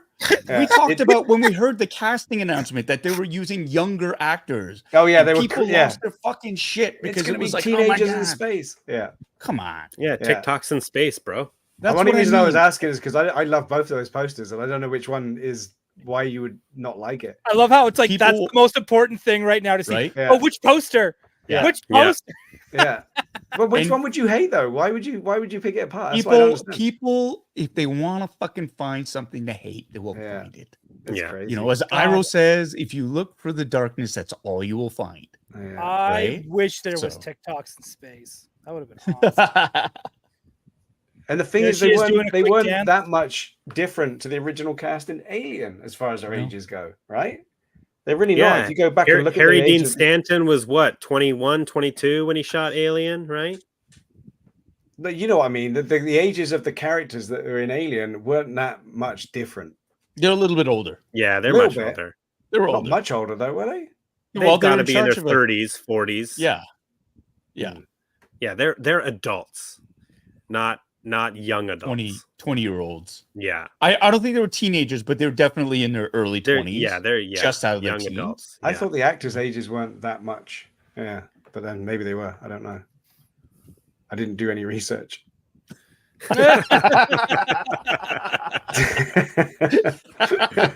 You know what? I actually didn't know too much about Romulus going in. I only watched one trailer. Right. I will say this though: the trailers were fucking brilliant. Like Oh, I they would were so watch the good. trailers. They were just as visceral, like- yeah, they were so high good. energy, and like that shot of all those face huggers coming out of that door. Oh, That was wait. something that got me so excited for Yeah. Romulus. And And it that is worked. that is a perfect trailer shot. And In the Because movie, it's it was something kind that amazing. you've of a- never seen before. It is scary, and knowing what face huggers do, your reaction is like, "Oh my god, how are they going to get out of this one?" Yeah. Yeah. I think that something for me as well. I think trailers are kind of a dying art. Mhm. Seeing as the studios like after 2020 let go a lot of their marketing people. So I find that there's like trailers just haven't been as good for me personally. Yeah. But man, I remember that Romulus trailer and just being like, damn, this is awesome. This is so Yeah. good. I mean, she screams and they cut the sound in the trailer. I love that so much. Yeah, Yeah. I love that so much. That silence, and you know, because you fill in the gap with your own head at that point. It was Yeah, so you hear good. it. yeah. You hear it without So hearing good. it. Yeah. Also, I sent it to you guys in our group chat, but the fact that is the same actress who played the live action Dora Yeah. the Explorer. Oh my god. But It's that's what just was- like it's That's what was triggering. Yeah. That's what was triggering to it's people. awesome. That's It's what so was great. triggering to people. No, I love that. It's like watching Penny from Inspector Gadget on Eurotrip. oh my god. Yeah. Oh, So, I didn't so know are you guys looking forward to Beetlejuice? yes. Yeah, I am. Yep. I'm Beetlejuice, really looking Beetlejuice? forward to it. Yeah. Yeah. That one too has a lot of Yeah. practical stop motion effects in it. Well, it kind of has to. Mhm. Yeah. It's got Yeah. to. Right? Yeah. It's They've well, established it here, in the world. Actually, hey man, while we're they don't have to, but they're doing it, and it's nice. It's part of the aesthetic. while we were talking about trailers, the second trailer for Beetlejuice, trailer 2 is really good. I think it's a really, really good trailer. Okay. If you want to I watch haven't a watched it trailer, yet. yeah, watch the second Beetlejuice trailer. It's awesome. Yeah, I haven't. But I have at first. I remember wanting to watch. I was like, "Oh, I'm going to watch this," and then I kind of forgot about it until we just started kind of talking about it. But I already knew I was going to go see the movie. Yeah. I just don't know when, but I got to go see it. Are you going to get the popcorn bucket? No. I No, haven't I seen- am not. I haven't seen it. Is there one? Yeah, there is. It's Yes. like a Sandworm? like a pop-up box with him on the top and it lights and stuff. So Oh. And there's another one that's a sandworm as well. Oh, Yeah. okay. It should be well, in the second trailer there's a shot where he like rips open his stomach and all his guts fall out. Oh my god. That's what it should be. It should be him ripping open his shirt or his stomach. Definitely want to eat popcorn out of that. Yeah. I would. I want to eat spaghetti out of it is what I There want to you eat go. out of it. there Yeah. you go. There you go. That's Thank why They they could need be to make it. serving they could be serving spaghetti at the movie theater. They should be doing that. There should be a pasta bar at theaters. Every movie theater. Oh, that wouldn't Yeah. sound bad in the quiet points of the Yeah, at the movie. beginning That of wouldn't Alien sound bad at Romulus. all. Slurping the spaghetti. Yeah. Yeah, go full ramen on it. Holy Yeah. Olive Yeah, Garden God. theaters. That's what I've always wanted. You're Yeah. supposed to slurp your ramen because it's hot. yeah, Yeah. but not in cinema. Oh, what'd you do? I ordered a large beef pho. Gonna go watch. I believe it's pronounced pho. Hey, Yeah, listen, Ryan, listen to. you're not gonna get where you need to be unless you get it right, Ryan. Yeah, I'll order something completely wrong. Who knows what it will be? Oh, Now I'm crying. All right, boys. Well, it's Well- been another fun edition. I think are you still awake, Paul? I am hanging on. I'm good. I'm good. Fire How are Team you? Elite. Yeah, let's do it. Let's do it. Let's Well, good. do You it. guys can play. I gotta go be somewhere. So I was gonna say, I Alright. thought you had to leave Yeah, at I 8. thought you had to leave. yeah, I pushed it. I'll head out right after this. So much Okay. more fun just chatting with your friends. Yeah, Yeah. It's good to have you back, Brandon. Yeah. great to be back. I love this God. show. I'm so glad. I was so Finally. lazy. I was like, I couldn't find anybody to Photoshop over your head. So I just did the generic banner for the thumbnail. Oh yeah, but I did get a haircut. So Well, there you go. Yeah. I have to fix that. yeah. Sharp. Yeah. So everybody who's on chat, thank you so much for tuning in. I hope you had as much fun as we did tonight, talking about all things geeky, State of the Nerd / Geek Nation. Saturday night live stream is something that I immensely enjoy doing. Hopefully we'll be able to get a live version of that happening very, very soon for you all within the next month or so. But until then, thanks so much for tuning in. You could have been anywhere, but you chose to be here tonight, which means you have no life, just like we do. And in the meantime, you can follow us on our socials, and we'll kick off with you, Brandon. Where can people find you on social media? It's BC DeLorean on all our social media. You can follow us there. We were had the Ghostbusters car out today. We were helping out a local charity today, so we had some Ghostbusters and the Ecto One just out in our community with people. So yeah, follow BC DeLorean, and if you're in the Western BC area, you can see when we make appearances with our movie cars. Fantastic. And it is a stunning collection of cars that you all have. Steve, how about you, buddy? I'm still on Instagram. You can find me. Just type in shit. You'll find me. Shit's back on Muppet Fart. The shit of Instagram. All right. And how about you, Ryan? All right. You will find me on any and all socials, Ryan Dole 31. You can also find me on YouTube on Tuesday nights at 6:30 p.m. Pacific on Toy Anxiety, 7 p.m. on Wednesdays on Gotham City Tonight. And then you'll find me here or wherever. I guest on a lot of other people's shows as well. So you'll find me, you'll see me around. Maybe you won't. It's all up to you. It's Awesome. Do it or don't. Awesome. Well, thanks again, everybody, for tuning in. Yeah, I am Paul Sun-Hyung Lee, Bitter Asian Dude. Thanks so much. If you're watching this, you already know where to find me. So yeah, thanks so much. Spread the word. Tell your friends. Hit like and subscribe on that if you enjoyed this. And yeah, let's do it again. When does Murdoch? Do you know when your episodes are coming out? Yeah, so I am appearing in the newest season of Murdoch Mysteries, season 18. I believe it is premiering September 30th. Oh, wow. On CBC Gem if you live in Canada, and October 7th, or the 6th or something like that. A week later on CBC.